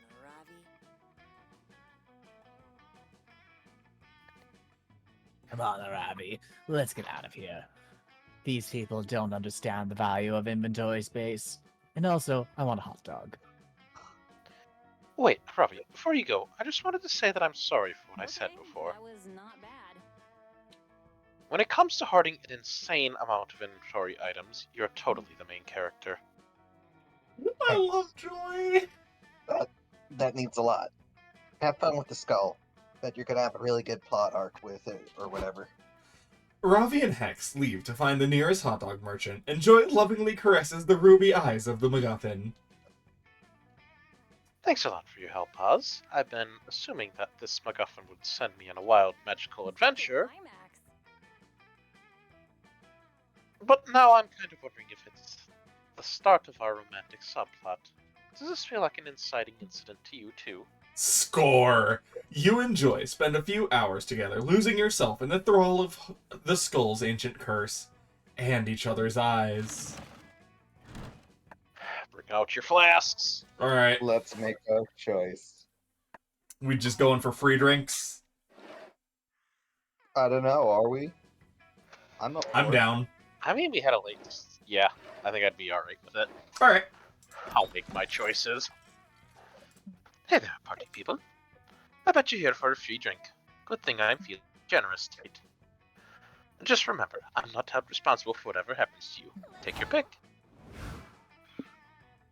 Okay, Okay. yeah, I do have the average, yes. That's good. Okay, Mitty, Yoink, the average is there for you. yoink, yoink, yoink, yoink. Well, it's not you. I am sure glad that I'm paying attention right now. Because it is not you yet. Mine Chef, what do you want? I think I'm already good on fun, so I don't need the sex on the beach. Probably just good on stats in general. I don't think I really need the hard You're going for one, so... you're going for Dahlia, so yeah, you just need to get one stat to the fucking roof, right? If you want to just help everyone else out, you could probably just take the full moon. Yeah. I think that's what I'll do. I'll just take stat one for everyone. Alright. Alright. Squirtle's going for the average. Wait, Now actually, you- yeah, Oh, they're pretty average anyways, but you know what? Fuck it. Let's go with the rising moon. The one below full moon. Do you want the rising moon or the which one is it? The bone hurting juice, is it, for boldness? No, I don't think that one's boldness. I mean, I'm meaning more just I because want to say it's the phobia. Oh yeah, it is. It's the phobia shots, you're right. Yeah. Bone hurting juice you don't want to take. That's just bad. That's just stats down. Sex on the beach, brain freeze, phobia shots, sangria, and imagination shots, that's right. Yeah, so I think the phobia one is boldness. Okay. okay. I hear you. I get you. Are you just taking it anyways? I'm taking it anyways. Alright, fair I enough. mean, it is +2 to everything for him, so it's like not bad. That's true. Alright, what do I need? I need a lot of charm. I guess I will take the sex... No, that's... No, the sex is fun. fun. Sex is fun. I need the Sangria. sangria, yeah. Yep.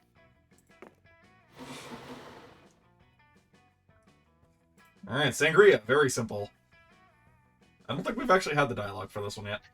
Ah, the delicious sangria. Mediterranean concoction with a lot of heart. Haha. If my calculations are correct, it should imbue you with the je de voir and the charm of the Mediterranean people. Okay, but just one. Okay, but just one. Alright, we've already had this one. We've already had all the rest of these. Average. First name is just terrible, but oh well. Now we're talking. Now it's better.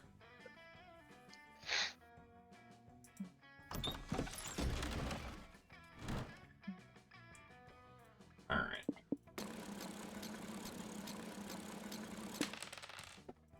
I'll go with the movie Fast 10.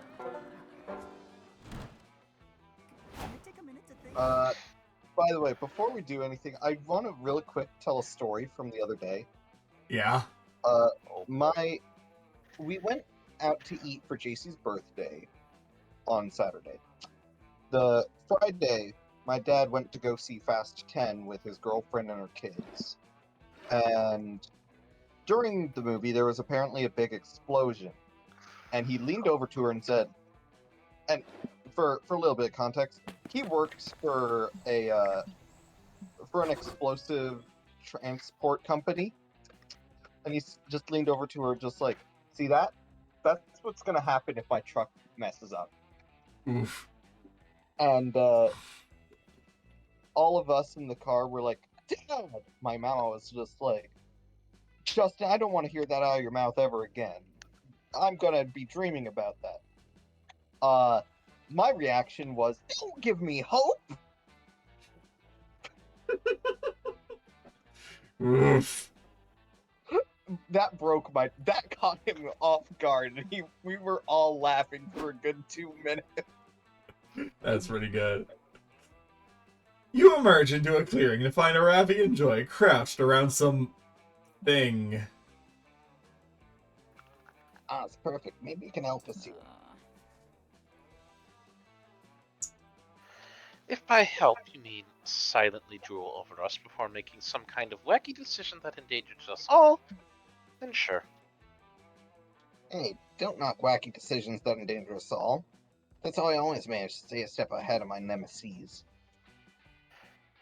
Fair enough. Far be it from me to judge how another woman deals with her nemesis. Hecate knows I've got some unorthodox strategies of my own. And speaking of unorthodox strategies, I think we've run out of conventional methods for attempting to identify this creature. Oh, so it's a creature. That's more than you were able to figure out by looking at it. It gives you a mournful look with one of its fins? Are you gonna finish that? I don't know, guys. I still say it's a salted pretzel, and we should just try eating it. But last time, Hex, I'm not eating it until I know for sure what stat bonuses it'll give me. I don't know if... And I won't know that if we can't identify it. The creature, unperturbed, photosynthesizes defiantly. Ugh. Well, judging by its aura, it's some kind of petrified seagull. A what? The creature winks at you with what is either a mouth or an Ethernet port. What is Its this? droppings seem to indicate that it's more like an illustrated guide to how a bill becomes a law. I'm just a bill. Just an ordinary bill, and I'm stuck on Capitol Hill. God damn it. The creature somehow acquires about a dozen more fingers. Ugh, I just want to leave this rotten thing alone, but I am consumed by the fire of discovery.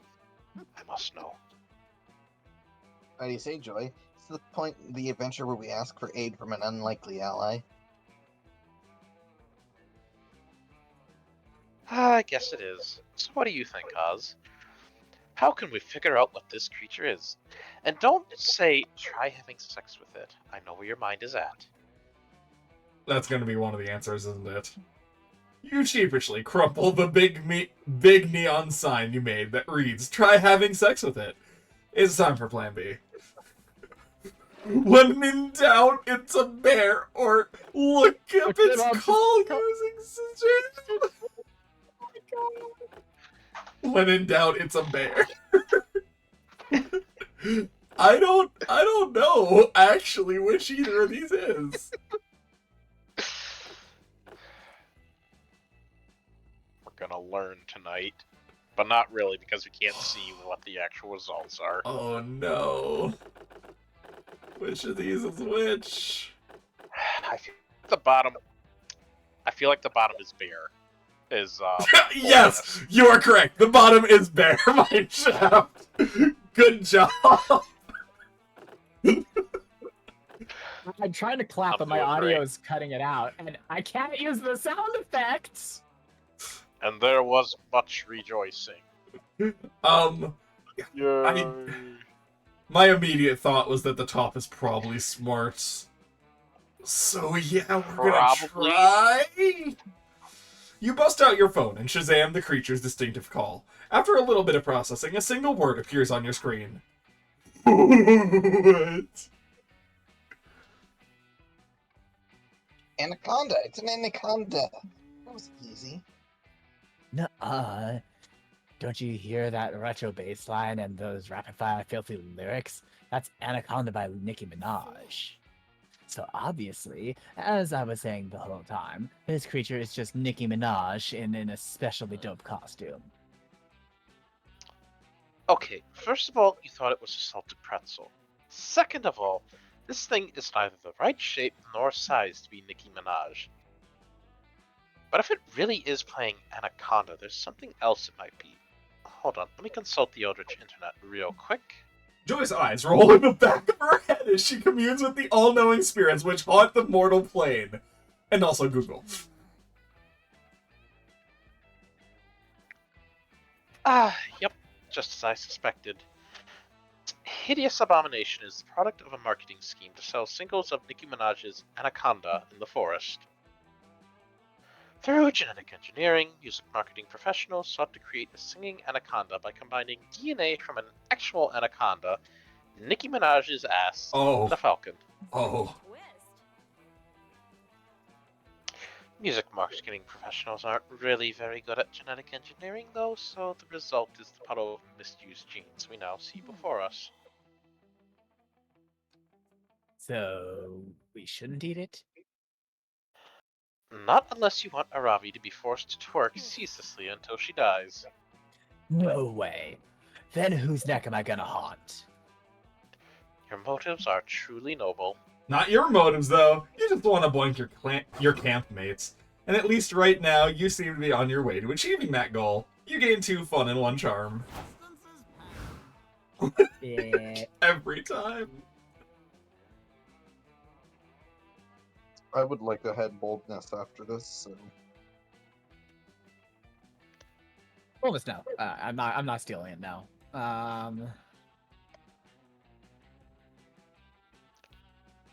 So much to do, so much to see, so much to do, so much to see, so much to do.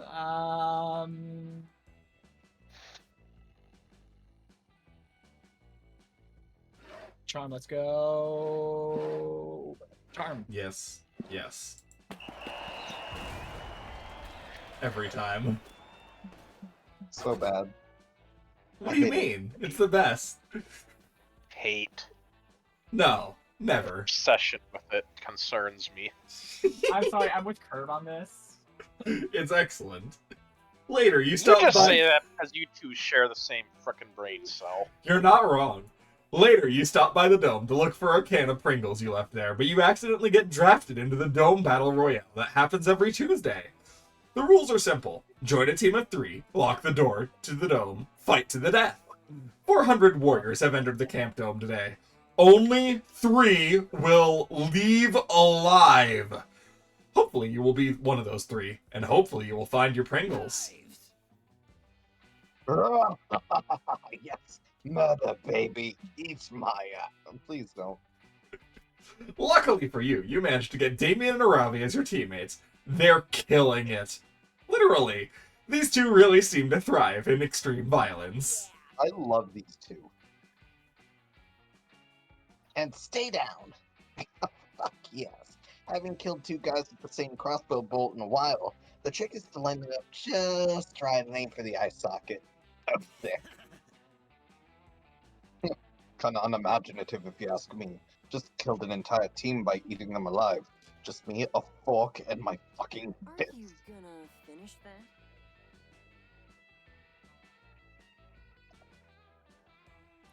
OMG, I went through such an eating people alive phase. Did you know that a normal human can survive someone eating their face, but they'll die if you eat their brain? Damien, did you just call this my no-scope crossbow? Double kill. But I think I had a stroke reading this. Yeah, the this in that Well, sentence is extraneous. It's a Call of Duty reference, so yeah, I think the stroke is justified. Unimaginative? Are you kidding me? I'm carrying this team. Good. We're only in the Diamond skill tier because of my Battle Rage massacre at the start of the game. That was a 12 kill streak. Bullshit. Gotten way more kills than you, and mine were way sicker.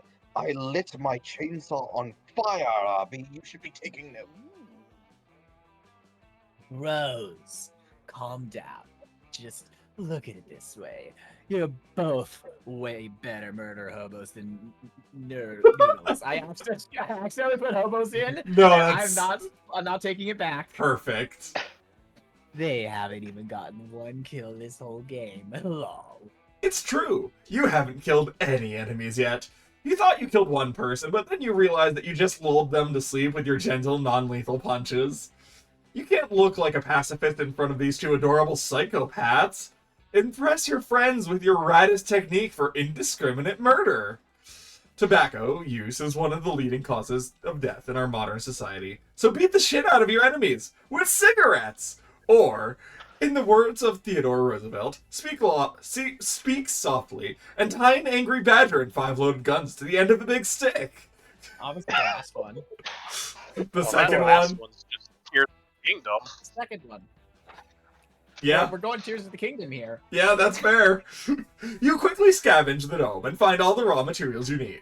You create the unholy abomination of stick, badger, and gun. The ultimate spear of death is born. With the spear in hand, you are filled with a dark, evil, primal power. You lose consciousness after your body is lost to the trance of battle. You cannot see, you cannot think, but you can hear. And all you hear is the rattle of death, the cries of rabid badger, and the spurt of exploding heads all around you. 2 hours later, No!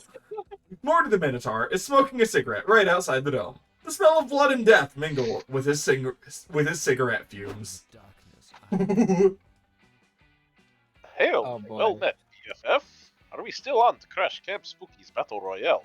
You know I adore ruining their summer camaraderie. No need, bro.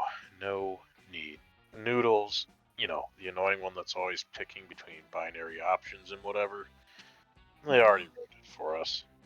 What madness? Spill the tea, bestie. Rumor is Noodles tried to get real Oh, original no. with their weapon choice, and it all went south. They tied a badger to a stick and some guns or something. Apparently, the badger went super feral, just like me when I go without sex for 3 days in a row. It escaped and attacked everyone, especially Noodles. At first, everyone thought it was kind of cool because the badger was killing so many people, but then it started attacking Noodles' face. It got ugly. Noodles' face, I mean. Ha! Oh, and then the badger stole Noodles' pants. And Noodles accidentally called the badger Mom. Embarrassment. Oh no! Good lord, that seems like the worst possible weapon choice. Surely there is no need for us to sabotage Camp Spooky.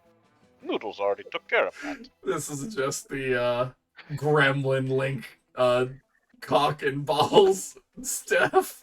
Just- Oh my god. oh no! So what I'm hearing is that that the other option was probably Charm. That or both of them had an equal chance of succeeding, which is a 50-50 coin toss, basically. Because it might have just been one of the other sixes, and it was a 50-50. Anyway, rumor spreads fast about the Badger Face Pants Mom incident you just went through. You were blacked out, so you're not even sure if all the rumors are true. But you are sure that Damien and Aravi have lost all respect for you. Oh, and you also lost 2 fun and 1 smarts from the Badger mauling. This is a fun game. Woof. Let's go Yeah. bold. Bold. That's fucking rad. I love Amira. You faintly hear what sounds like haunting classical music and a murmured whispering. Par for the course at the HM, but then you hear a familiar anime scream. Ah, you all idiots.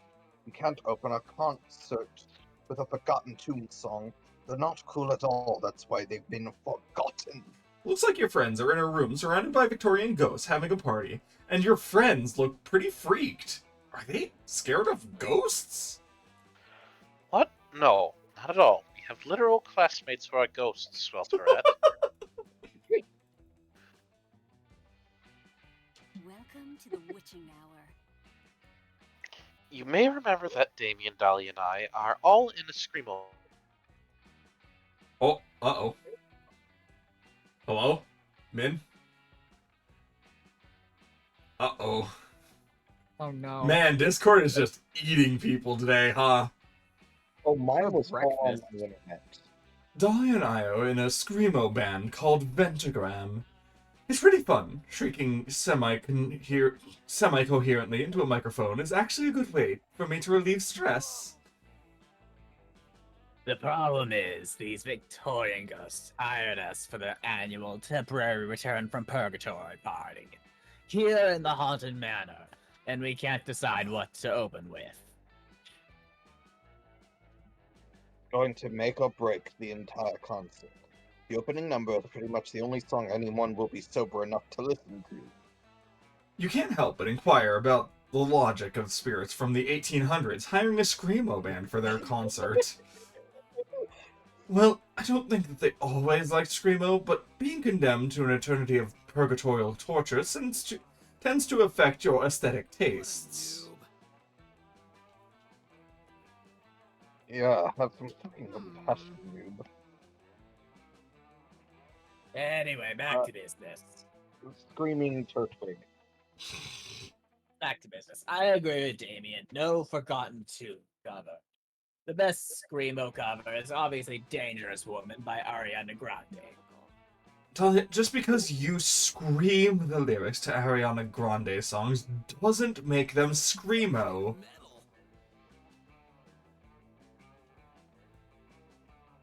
One second. Alright. Agreed, let's do Your Makeup is Terrible by Alaska Thunderfuck. At least 6 of the words in that song are like my entire vocabulary. Neither of you know what you're talking about!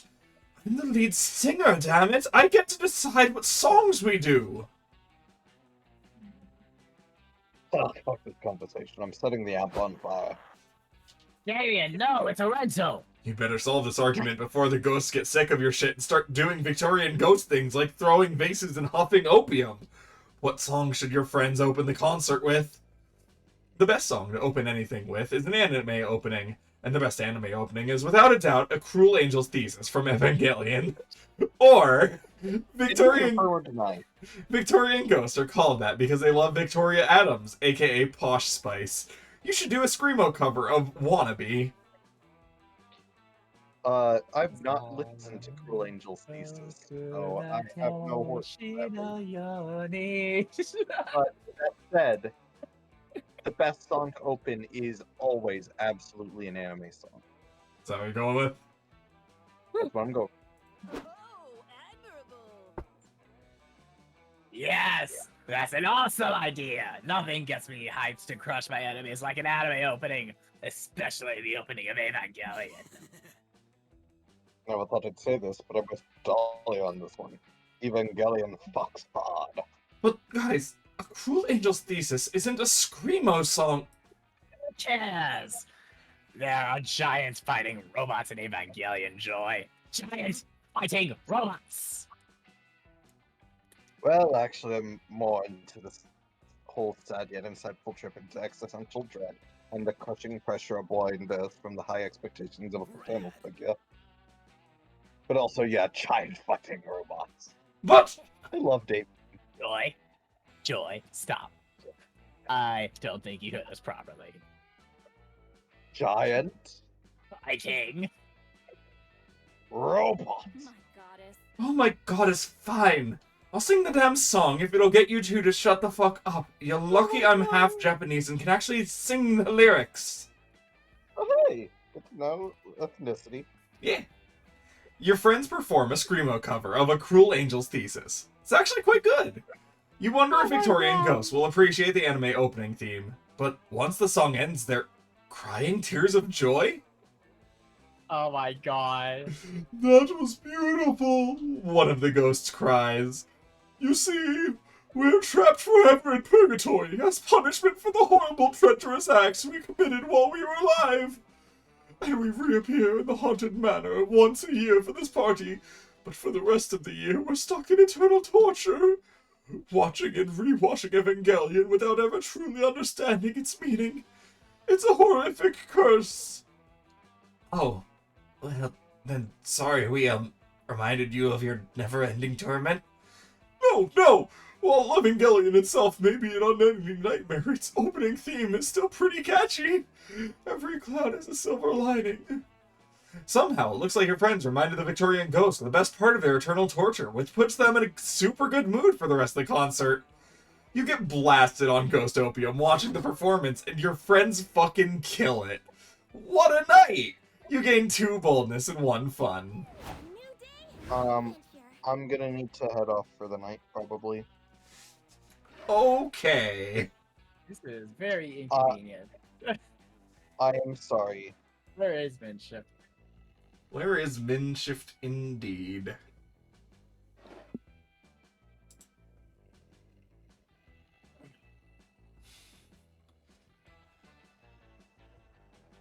I assume in either blue screen or black screened again. Sounds about right.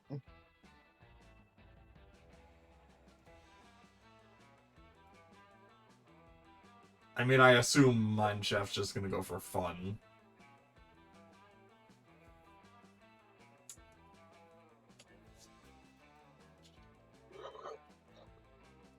You say, hovering over creativity with...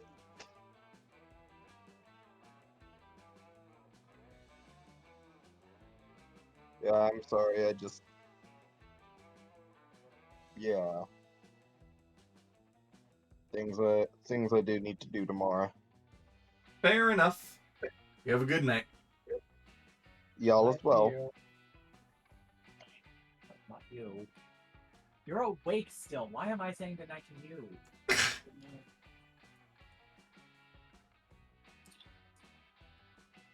you going to bed too?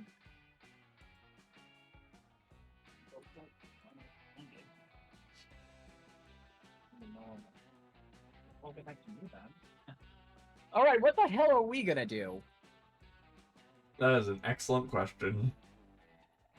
Here's a bigger problem. If Minship doesn't get back soon, I'm gonna have to go and move the car. Mm. Like, I'm gonna have to go downstairs to the basement and move the car for my roommate, and that's gonna be real awkward if you're alone here. Okay, you know what? While we're waiting, I'm thinking of something. Oh. Guess.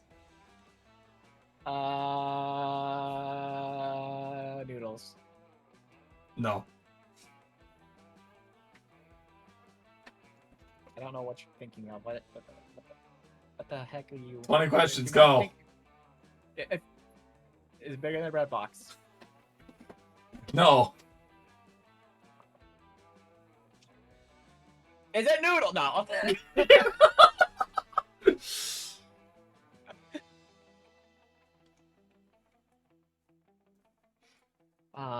Is it a solid? Yes.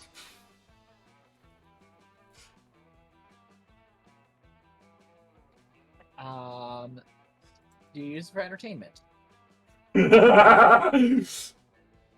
Sure.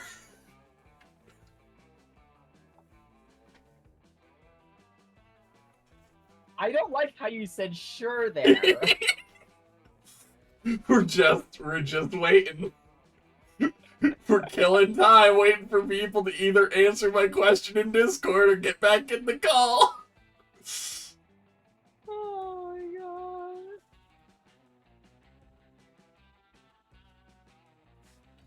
my god. We're not even gonna count guesses. So Yes. then the next question would be, is it an electronic device? No. Is it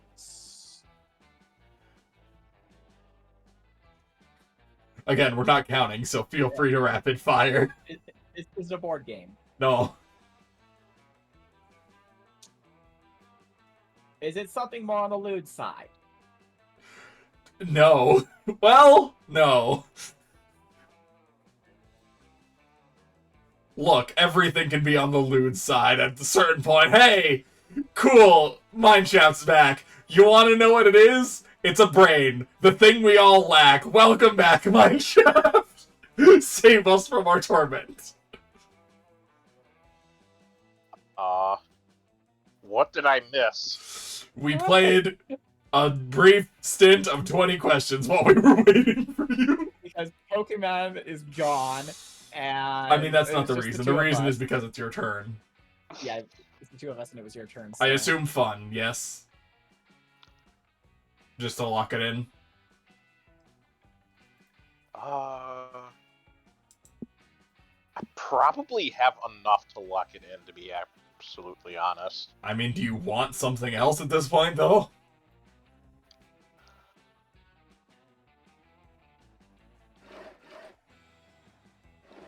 Nah, Vicky's all about having fun. Fun! Later, you happen upon Dahlia washing a car in the middle of camp. Why? How did she even get a car in the middle of camp? I'm sorry, I have to mute for a moment. Ah, hello, Vicky. I can see your face. I can see on your face the question that is burning in your heart. What does washing a car have to do with working out? Not quite, but sure, that's as good a place to start as any. Well, just because I'm on a camping retreat doesn't mean I can't go soft. That's what my enemy would want from me. I must find alternative ways to maintain my rippling abs. And I watched a documentary recently. Oh, go for it. And I watched a documentary recently that taught me that the best workouts are often hidden in menial tasks, such as washing a car. Wax on, wax off, you know. Unfortunately, I don't think the car washing is doing much for my muscles, or even for the car. I'm pretty sure it's dirtier than when I found it. That's because... Alright. That's probably because on closer inspection, Nelly is washing the car with the 50-pound weights. Presumably washcloths aren't very heavy. Aren't heavy enough, excuse me.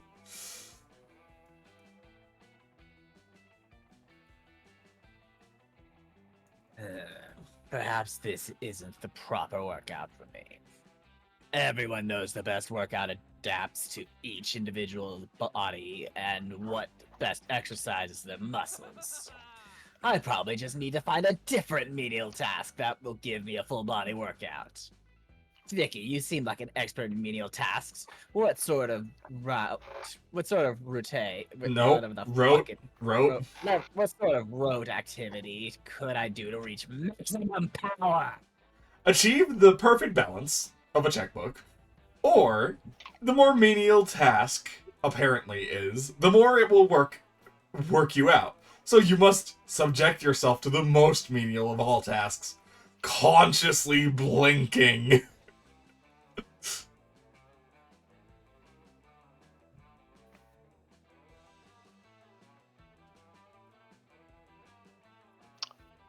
Apparently the top is smarts and the bottom is boldness. I have an equal on each. Which means it's probably a 50-50. So which one sounds more fun to you? Or funny, I should say. Which one do you want?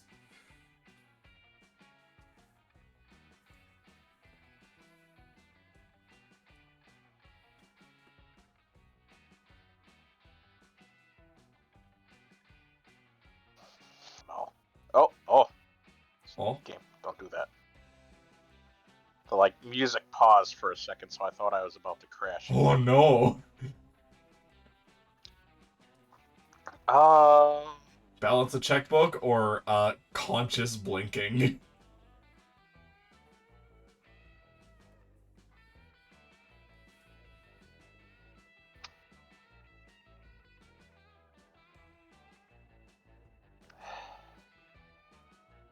Let's go with blinking. Yes. What are you talking about? What is this blinking thing? Wait, does she actually not know? You point out her eyelids and how they go up and down over her eyes every 10 seconds or so. Wow, I've never noticed that before. Have I always been blinking? Should I stop? Ah, my eyes are so dry and itchy. I hate this. I suppose this blinking thing really is important. I should be devoting more time to it. So Dahlia sits and blinks. She's concentrating like super hard on it. Every time you try and speak, she shushes you. Not now, Vicky. I can't think and blink at the same time. You're ruining my concentration. Oh Hey, no. bro! I saw you weren't busy, and I'm about to play barbell frisbee golf. Want to join me? I need to practice catching my 44-pounder with my teeth without breaking my molars. Sounds fun, Scott, but no can do. I'm too busy remembering to blink. Oh, weird. That sounds hard. I'll catch up with you later then. Okay, Dahlia, listen. I'm having a coven-related emergency. And oddly enough, this particular emergency calls for a tall, buff, blue demoness to solve it. No other person will do. Believe me, I looked into it. So, even though I never thought I'd say this, would you like to temporarily join the Oh coven no. I gotta stop you right there, Joy. Joining the Coven is my life's ambition, but I'm really caught up with this whole blinking thing and can't be distracted right now. Oh, well, okay then. Have fun doing basic bodily functions, I guess. Dahlia keeps this up for over an hour, during which time you brush up on your yodeling skills and win 20 out of 30 tic-tac-toe games with yourself. I think that's enough. Thanks for the suggestion, Vicky. My eyelids have never felt so. I don't like Iracy. Ugh, that's not fun. No. Veto. She's right. Dahlia has achieved the focus levels of a monk, and her eyelids are now powerful enough to create gusts of winds just by blinking very strongly. For your assistance, and because of all the yodeling practice you got in, you gain 2 creativity and 1 fun. This game is dumb. Choose a color. We had 2 color ones this game. What the hell?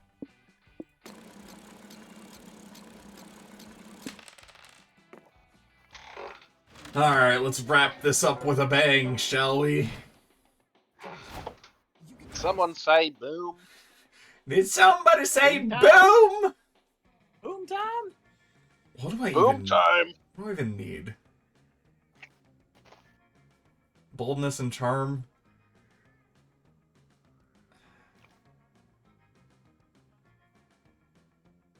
I'll leave, Well,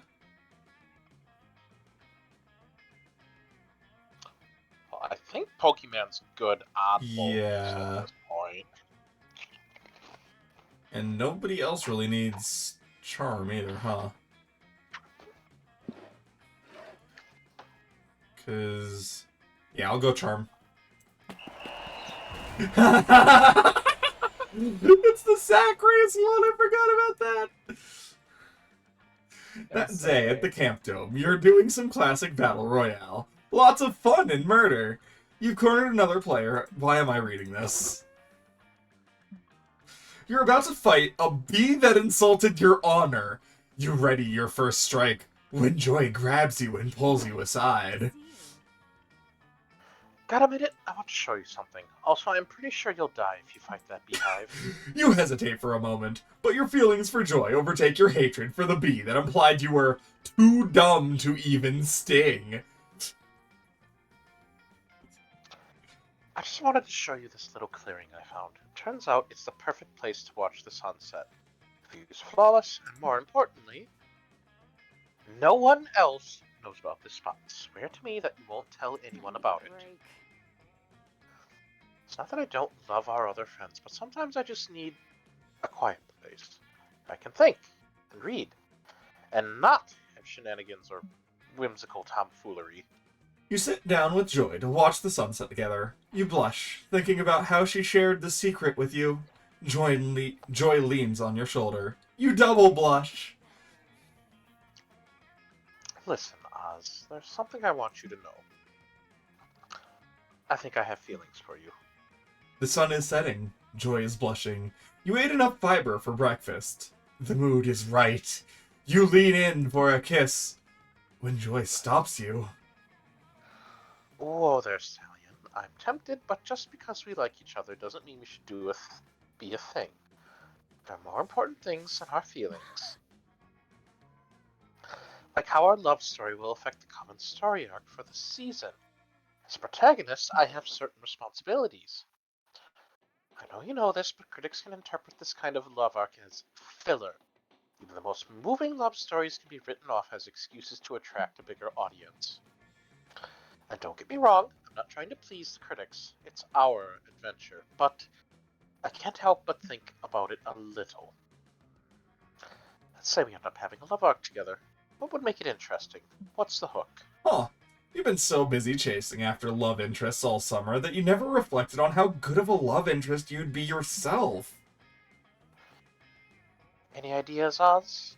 How can we get the audience to see you the way that I do?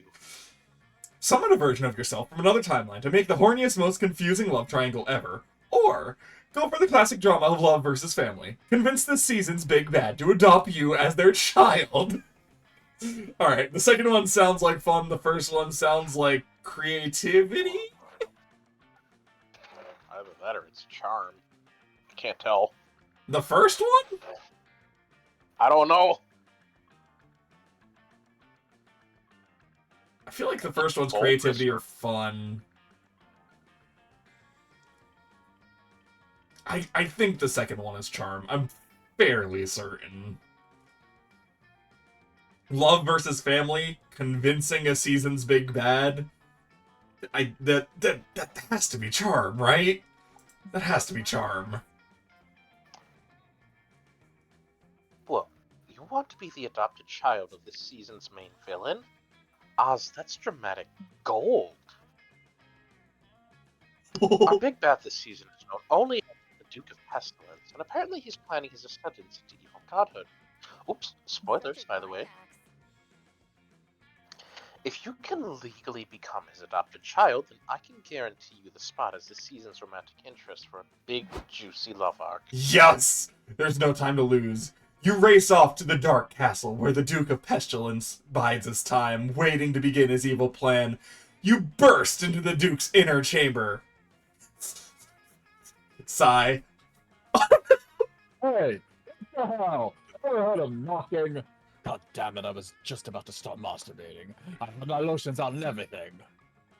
Anyway, I guess I should ask who you are, and what you want, and whatever. Ugh, now I'm all thrown off.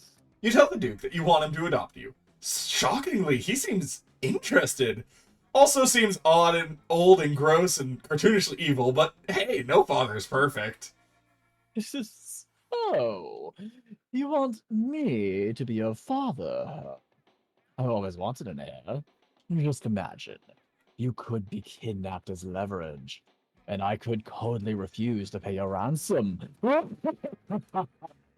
And maybe we could play that ancient folk game, Catch. I've heard that it's good fun. I murdered my own father before we ever got the chance to play it together.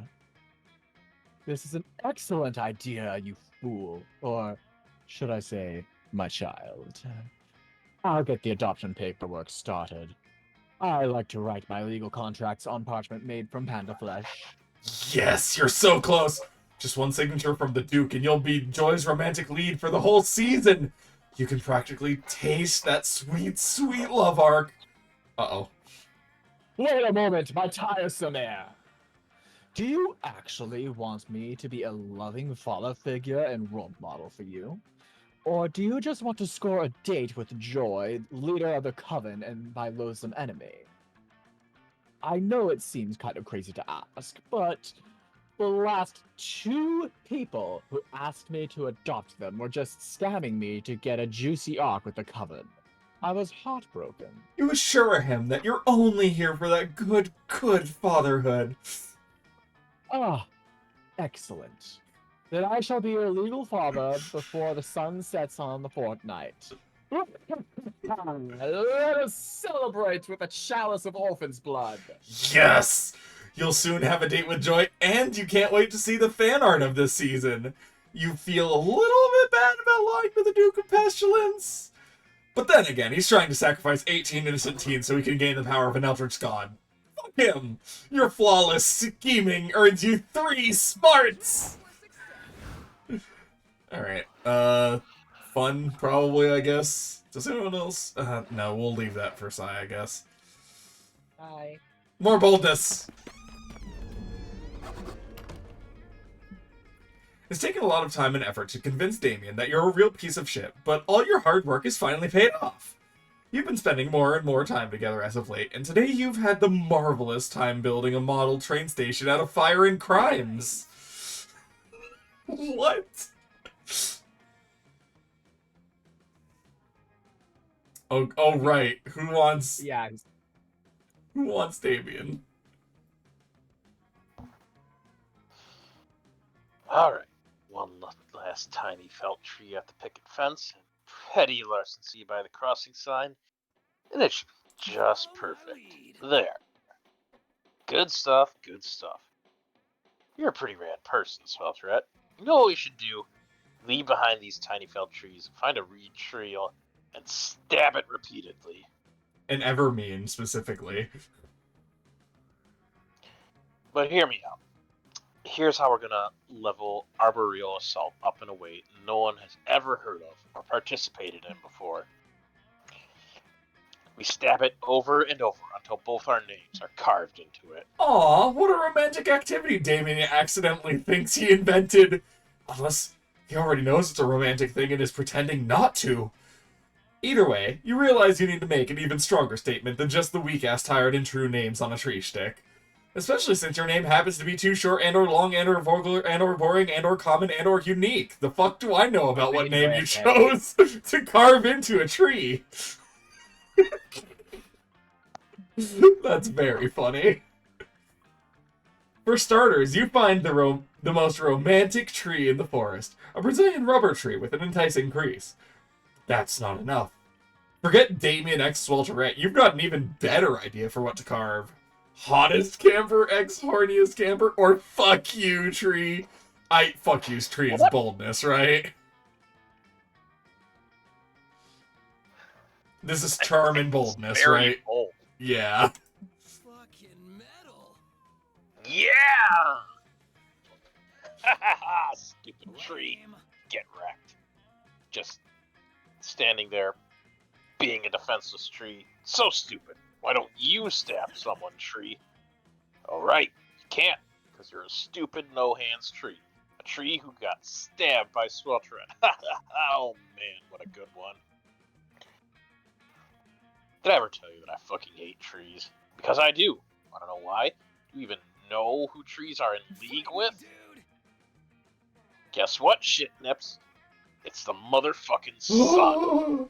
Conspiring this whole time to do photosynthesis at us, but the mass media doesn't seem to care. Oh my god!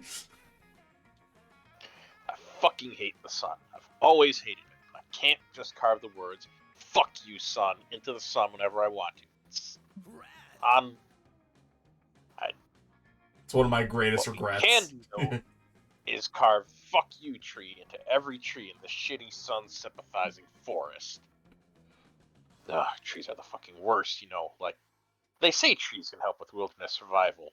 But how? Moss can tell you which direction you're facing. I don't think so. I've never seen Moss actually spell out north or any other compass direction. I call bullshit. You can survive on wild berries if you know which ones aren't poisonous. How do I know which ones aren't poisonous when the trees never answer when I ask them? Sticks can start a fire. Me too. You're not special. You start to wonder if a lot of Damien's tree hate is based on his own insecurities about his wilderness survival skills. Well, who the fuck cares? If he wants to spend the rest of the day stabbing trees with you, you're not going to question his motives.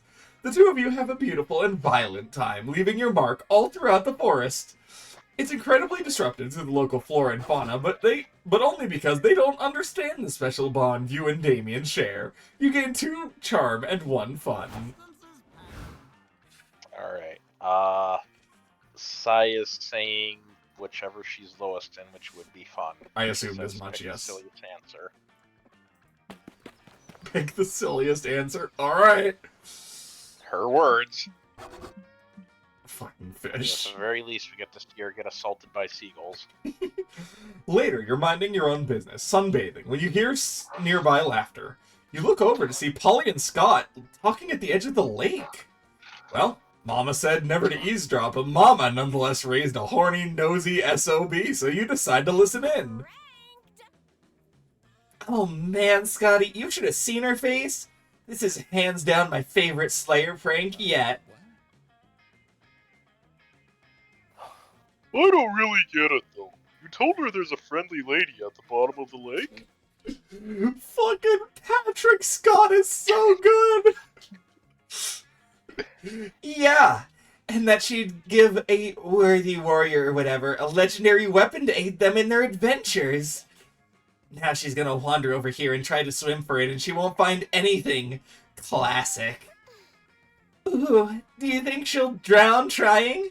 I can finally have another ghost buddy! I've always wanted to have a social group I could possess an entire boy band with.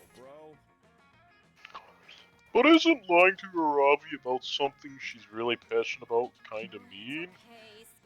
No, silly. It's like that time I told you all of your favorite stars are actually your friends, but they can't hear you, so you gotta scream at them. It's not mean if it's funny. Oh, but that wasn't a lie. Because you're my friend and you never lie to me. So I guess what you told her Ravi is true. You're debating breaking Scott's heart about the stars when you hear voices from the other end of the lake. Uh-oh, it's Aravi and Hex, and you think you know why they're here. Who wants to? You dragged me away from the 24-hour rerun marathon of Wipeout for this? Why do you even want a new weapon? You already have so many. I told you, Hex, I'm going for a completionist run. Last summer, I ignored all the campsite quests because I was so focused on beating the final boss, and I missed lots of cool loot. Besides, this Lady of the Lake rumor has main quest written all over it. I hope the prize is a new sword, preferably a long sword that's not longer than me for a change. Is there any chance the grand prize will be a lifetime supply of strawberry cream cheese? I just ran out. We won't have time to stop by 7-Eleven before Wipeout time. Hell yeah. Excellent taste, Hex. We are not going to 7-Eleven. Yeah, no duh. I You said there wouldn't be enough time to. Oh, shut up! I need to focus on summoning this Lady of the Lake and getting my new amazing sword. She should appear any minute now. Well, I'm bored.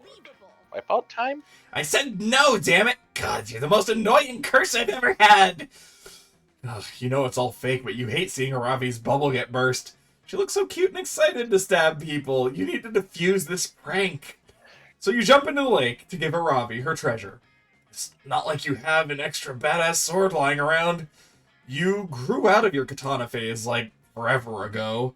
Quick, you better figure out something before Aravi discovers this is all a ruse. Frantically look for the first thing you can get from the lake. Can you find something ridiculously useful? Will this absurdity gods favor you this time? Or, stick your hand out of the water and give Aravi the best weapon of all, a thumbs up. Alright, well I think we know what the sillier answer is here. You dive underwater, stick your hand out, and flash Aravi your most heartfelt thumbs up. It's the kind of thumbs up that says, I love and support you and want you to succeed in all aspects of life. And I also kind of want to boink you, but only if you're cool with that. Wow, look at that. I mean, it's not a sword, but for some reason that thumbs up is making me feel so much stronger and braver. It's like it's filling me with determination. Yeah, me too. I feel like I could do anything I wanted to do. Like plunder a level 50 dungeon at level 3. Or eat an entire pepperoni pizza. Or fight a wyvern with nothing but a broken bottle and both hands tied behind my back. Or eat 2 pepperoni pizzas. Okay, clearly we have different interpretations of determination. But hey, that's okay, because weirdly that thumbs up is also giving me a lot more appreciation from my friends. Aw, you mean I'm your friend? Yeah, believe me, it's weird for me to say that out loud too. But even more than you, I feel the most appreciation for noodles. Wow, weird. I wonder where they are anyway. That sounds like a good a cue as any. You get out and pretending to be just toweling off and definitely not involving yourself in Aravi's Lady of the Lake situation in any way. She's happy to see you and gives you a smile empty of any bloodlust. An item so rare that just holding it gives you 2 boldness and 1 smarts. You're welcome, Sai! Alright. Well, I think I'm good on fun. Well, good, because you're not getting it anymore. Go for the charm, get 7s across the board, maybe? Oh wait, no, I took charm. Well... you took... Yeah. Go creativity. Okay. Make dragon. Make your dragon statue for the day. But who cares about that? It's time to meet up with Dahlia. She invited you back to her tent for a bit of light Mexican professional wrestling. Ah, nothing like a bit of lucha libre to put some hair on your chest, and then a couple's full body wax to remove said hair. Are you ready, punk? The next 2 hours are agonizingly painful bliss. Dahlia totally kicks your ass, of course, but afterwards you watch Studio Ghibli movies and share a romantic ice bath. Thanks for hanging out with me today, Vicky. I had a great time. I'm really glad you came to summer camp, too. So are you. Maybe you could even keep this party going? You ask Dahlia what plans she has after camp. Well, I mean, summer break has been nice, but I can't vacation from reality forever. I need to get back to being the commander my army needs me to be. Real quick, how badly did I fail? We actually succeeded. So. What the fuck? Yeah. The one success is the one I wasn't involved in. It was the charm one. You had another success earlier. Did I? Yeah. Huh. You had 2 successes and 2 failures. Okay. Our work is never done. There are countless kingdoms left to conquer, and as Hell's strongest and sexiest warlord, it's my destiny to conquer them all. Well, if Dahlia's so into conquering stuff, maybe she could try conquering the most difficult kingdom of all. Oh, you meant IKEA? I tried that, but that place is a labyrinthine pit of Swedish furnished madness. My armies barely escaped with their sanity intact. What? No, she should try conquering your heart. Oh, you're flirting with me. That makes much more sense. Well, I must admit, I've never considered conquering your heart before. I do like you quite a bit, though, so maybe... No, wait! I'm supposed to be a hardened commander. I can't let my feelings interfere with my work. This is real life, not Dunder Mifflin. I have a lot of kingdoms on my to-conquer list. If I'm going to use important military resources to demon power to conquer your heart instead, I need a good reason why. Damn, this got real fast. But you really want to impress Dahlia. How can you convince her that that conquering your heart is way more valuable than conquering any other kingdom? Doctor a history book, so it says all the great commanders of history have tried and failed to conquer your heart. Or, explain that your heart has strategic value to further conquer other important territories, such as your kidneys and lungs. I assume the top one is creativity?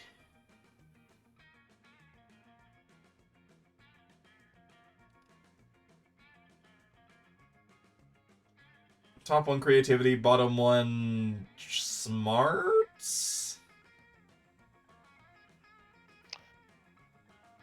Bottom one does feel like smarts.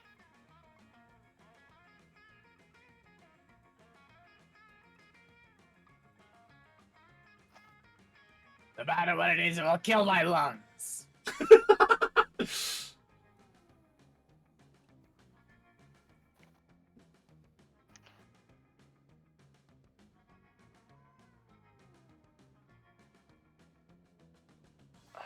Top could be creativity. I mean, doctoring a history book feels creative to me.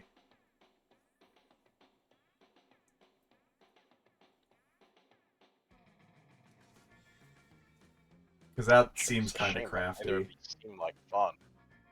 Yeah, but your creativity is pretty high. So's your... well, I don't know about smarts.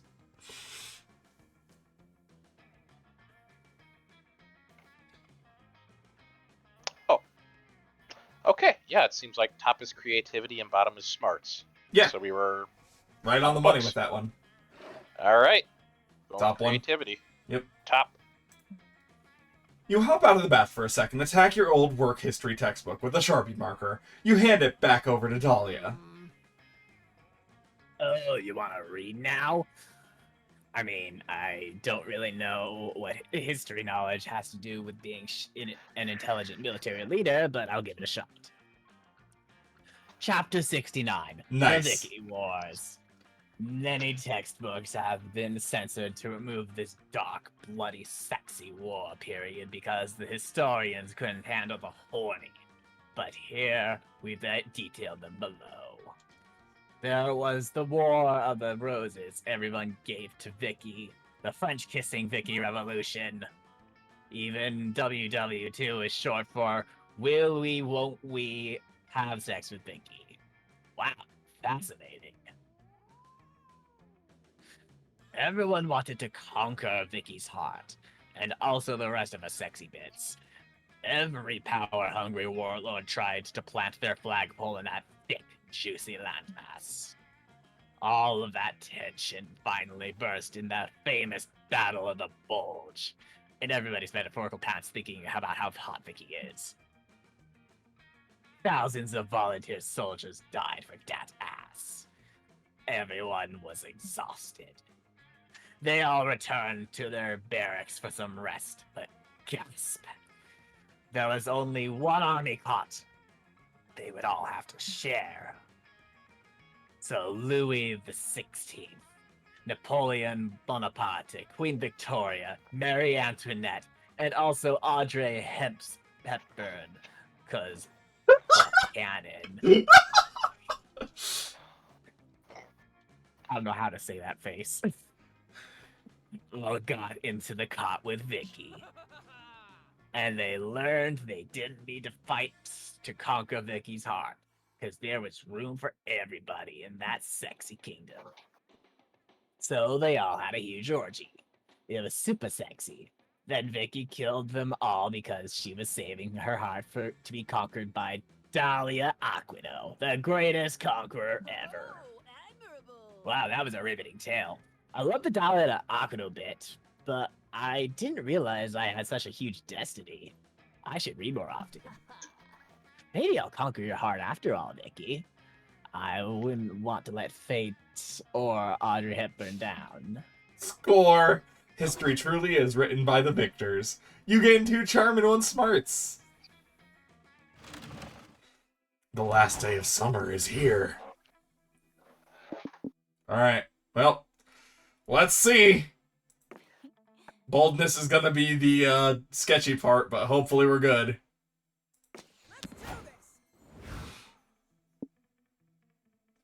Alright, then Pokemon was going Damien. Aravi. Everything. Go wrong. Everything? Aravi. Okay.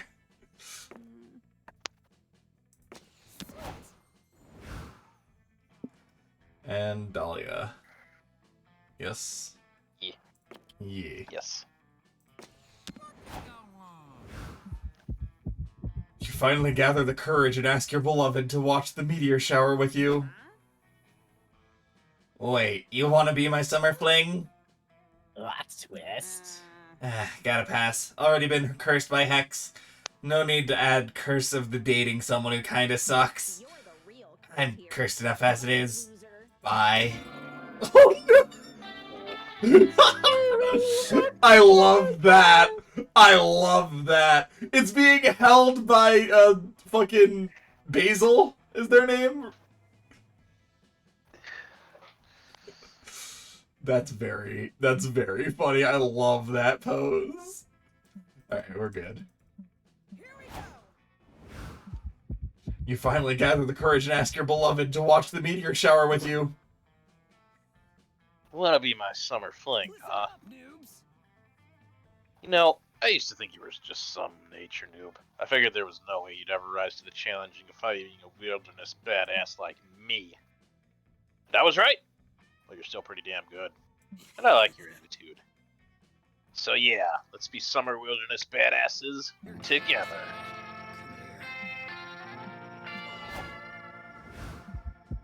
You finally gather the courage and ask your beloved to watch the meteor shower with you.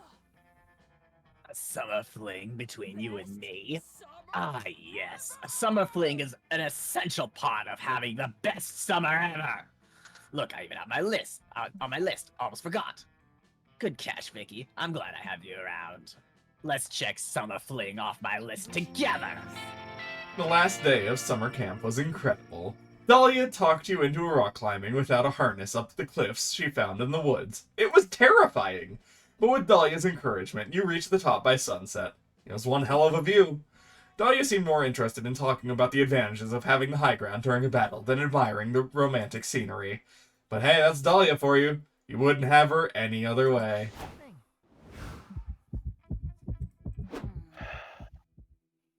What's that? You want to be my summer fling? Well, that Joy X Oz art definitely has potential. The romance, the drama, the stakes, the physical comedy. Magic. Yes, a relationship between us would be, dare I say, enchanting. No, sorry, that was a little lame. But yeah, I'd love to watch a meteor shower with you.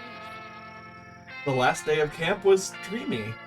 Joy finally fulfilled her dream of spending all day relaxing and finishing her goddamn book for once. Mood. The two of you chilled by the lake while Joy talked about her book, and you two chatted about literature and life well into the night. It was simple, yet magical.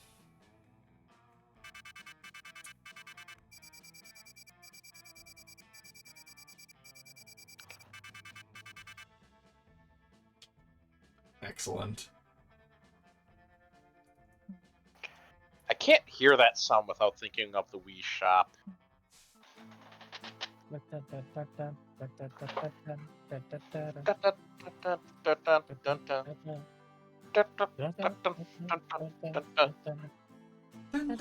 dun, dun, dun, dun, dun, dun. Dun, dun, dun, dun, dun, dun, dun, dun. Ba, ba, ba. Ba, ba, ba, ba,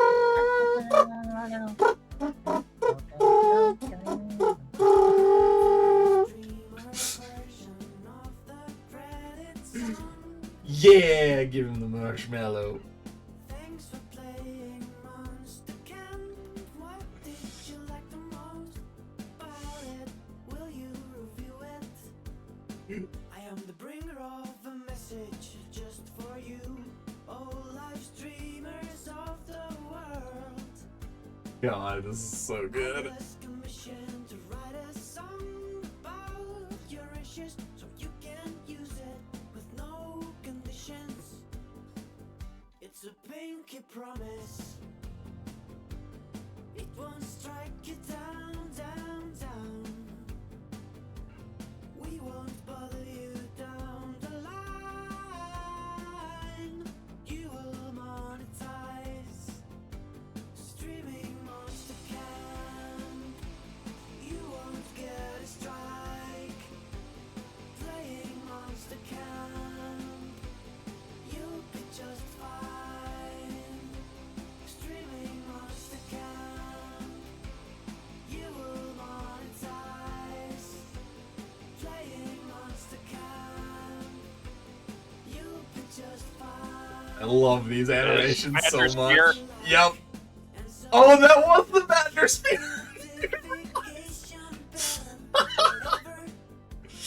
You will make your favorite streamer stay a bit better. Don't you forget it. Like if making content wasn't hard enough to worry about this stuff. Like losing all your revenue or getting your third strike. But not with Monster Camp. Streaming Monster Camp. You won't get a strike. Playing Monster Camp. You'll be just fine. So now that we're here. Love this screwdriver. It's very clever. Oh yeah. I made most of the music for the game. Just really is a nice touch that they have the drinks that you need to get their endings in that. Yeah, it is. Please buy a dolly and I'm in half me looked up writing songs for Pentagram and they won't let me go until we sell 1 million copies. Streaming Monster Camp. You won't get a strike. Playing Monster Camp. You'll be just fine. Say goodbye to the streamer version of the credit song. And remember, streaming Monster Camp. You'll be just fine. All right. Let's take a quick perusal through the... Oh, speaking of the screwdriver, hell yeah. The Made that Hexaland. myself. And holy water. Alright. Well, let's take a perusal through the gallery. Finally got that rejection art. Do we have all the base ones? Which one are we missing? Oh, we're missing, Milo. Oh, that's right, because we had a secret ending last time. Yeah. I'll need to go for Milo next time.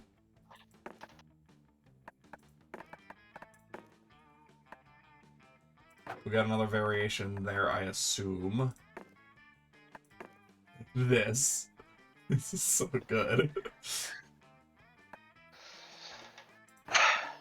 I laughed so hard the first time I got that event. It's very funny.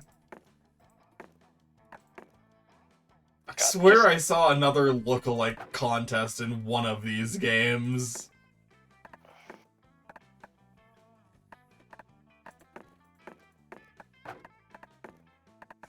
Just Dahlia. This so guy. fucking good.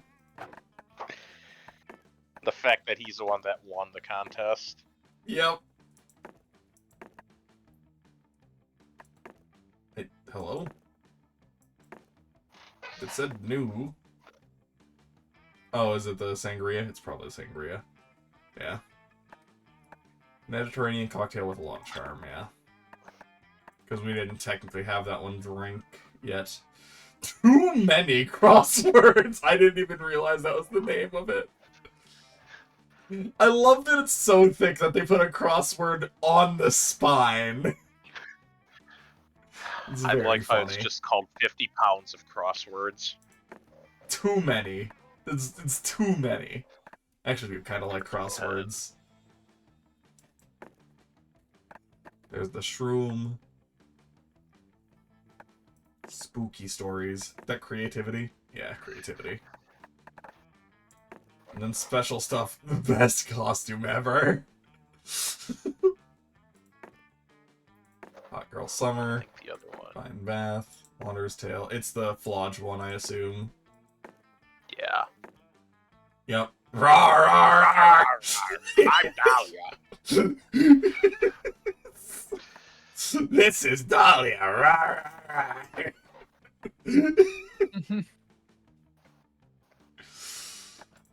Alright. Points we at? We're only at 345. Alright. Equalizer. I think that equalizes everyone's stats. Yeah, I remember you mentioning that. So Fantasy Brew gives you the D&D stats. Mm-hmm. Each of these are 50s, which means they probably don't actually have an effect on gameplay stats. They're probably just cosmetic things, because that seems to be most of the 50-point ones. But we can snag 3 of the new stuff if we want to. Just poison. Poison is bad, if I remember correctly. As you mentioned. So, the Screwdriver changes stat names to Dignity, Pogs, Shits to Give, Smell, and Nipples, respectively. Nipples! The callback! I kind of want to grab the holy water. That actually just straight up sounds good. Or the Kofi beats. Coffee beats. Okay. Ko-Fi beats. So, Hexoland changes all stat names to Settlers of Catan resource. Oh my god, that's so funny! So sheepstone, wood, sheepstone, wood, brick, and... Fuck, what's the 5th one? Sheep, stone, wood, brick... Fish? No. What's the 5th one? I don't remember. It's been so long since I played Catan. And the Holy Water changes music to Gregorian chants. Oh no! Oh yeah, those are all interesting. Yeah, those are yeah, so like those are like art ones. The Cosmopolitan doubles all stat increases, right? That was the whole thing? It like doubles all stat changes. Yes, all stat gains and losses from events. Alright. Tempted by Community Punch to see what that one does. Loyalty Lemonade. Community Punch makes it so all stat changes affect all players. Oh! That actually sounds awesome. I am gonna snag that one. That sounds awesome. Oh my gosh. And Loyalty Lemonade makes it so a location stat increases when you visit it multiple times in a row. Oh! That does sound good. Free drink spirits? Oh no! Like, no! Spirits makes you select 2 players and 1 stat. Those players will trade their stat. Spell Shake. Spell Shake randomly selects another player so that those players swap all their stats. Oh my god! Some of these are so chaotic, I love it. Alright, I kind of want to just grab Ectoplasm, because I'm very tempted. Alright. I don't think we need the sale one. I want to save up for the fridge as well. Well, Ectoplasm is an interesting choice. Reverses the outcome of all stat changes. Oh, what?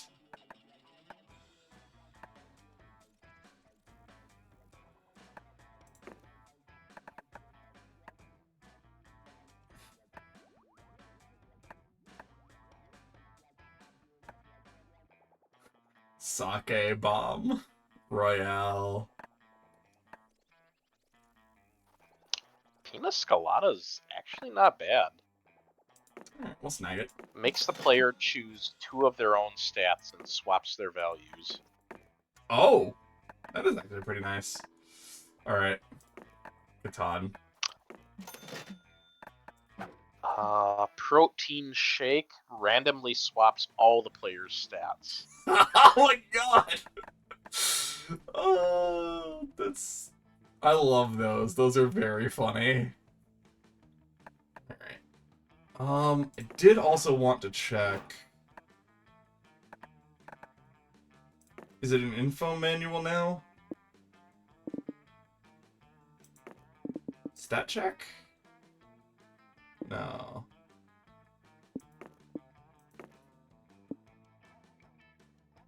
Oh, it's this?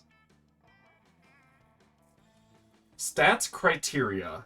Smarts. Smarts encompasses those options about knowing something or being clever, but it could also be an option that is explained in a very cogent way, or even an option that feels like an Occam razor, in which it feels very obvious on the logical level.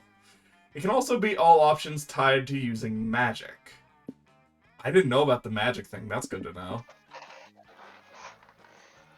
Creativity can be tied to the arts. It can be an option that entails creating something. It can be something that really feels out of the box thinking. If an option is a reference to a cultural project, like painting or mythology, it might be creativity. Boldness is all of those options that feel blunt and, well, require you to be very bold. Options tied to doing crimes tend to be here too, and the ones involving lots of violence. That tracks. Charm is all things that require people, skills, good or evil. It's persuading, it's charming, it's lying, it's befriending, it's flirting, etc. If an option feels like an excuse to compliment the love interest, it might be charm. It's all things that sound romantic or straight up saccharine. Or fun. Fun is all things party, sex, drugs, and chaos. When chaos is a bit too violent, it might be boldness, but when it's not, then it probably is here. It's all things tied to earthly pleasures. It's options that are just silly and dumb. If the option is tied to pop culture, it might be here too. Okay. So I think we gathered most of these at this point. That is not quite as helpful as I was hoping that would be when I bought it last time, but hey. I think next time we could probably play with some of the, with the confirms on, since we're going for that at this point. Also, I want to customize. Let's get some new outfits in here, eh? Oh boy. Let's just add winter and 80s for the time being, I think. Just to the just to get it in there. Yeah, that seems like that should give us a new pool of fun outfits to see. Should I add the cat pack? Excellent. It's very tempting. Sure. Alright, well, look forward to that next week. Thank you all so very much for stopping by. Take care of yourselves, and we'll catch you in the next stream.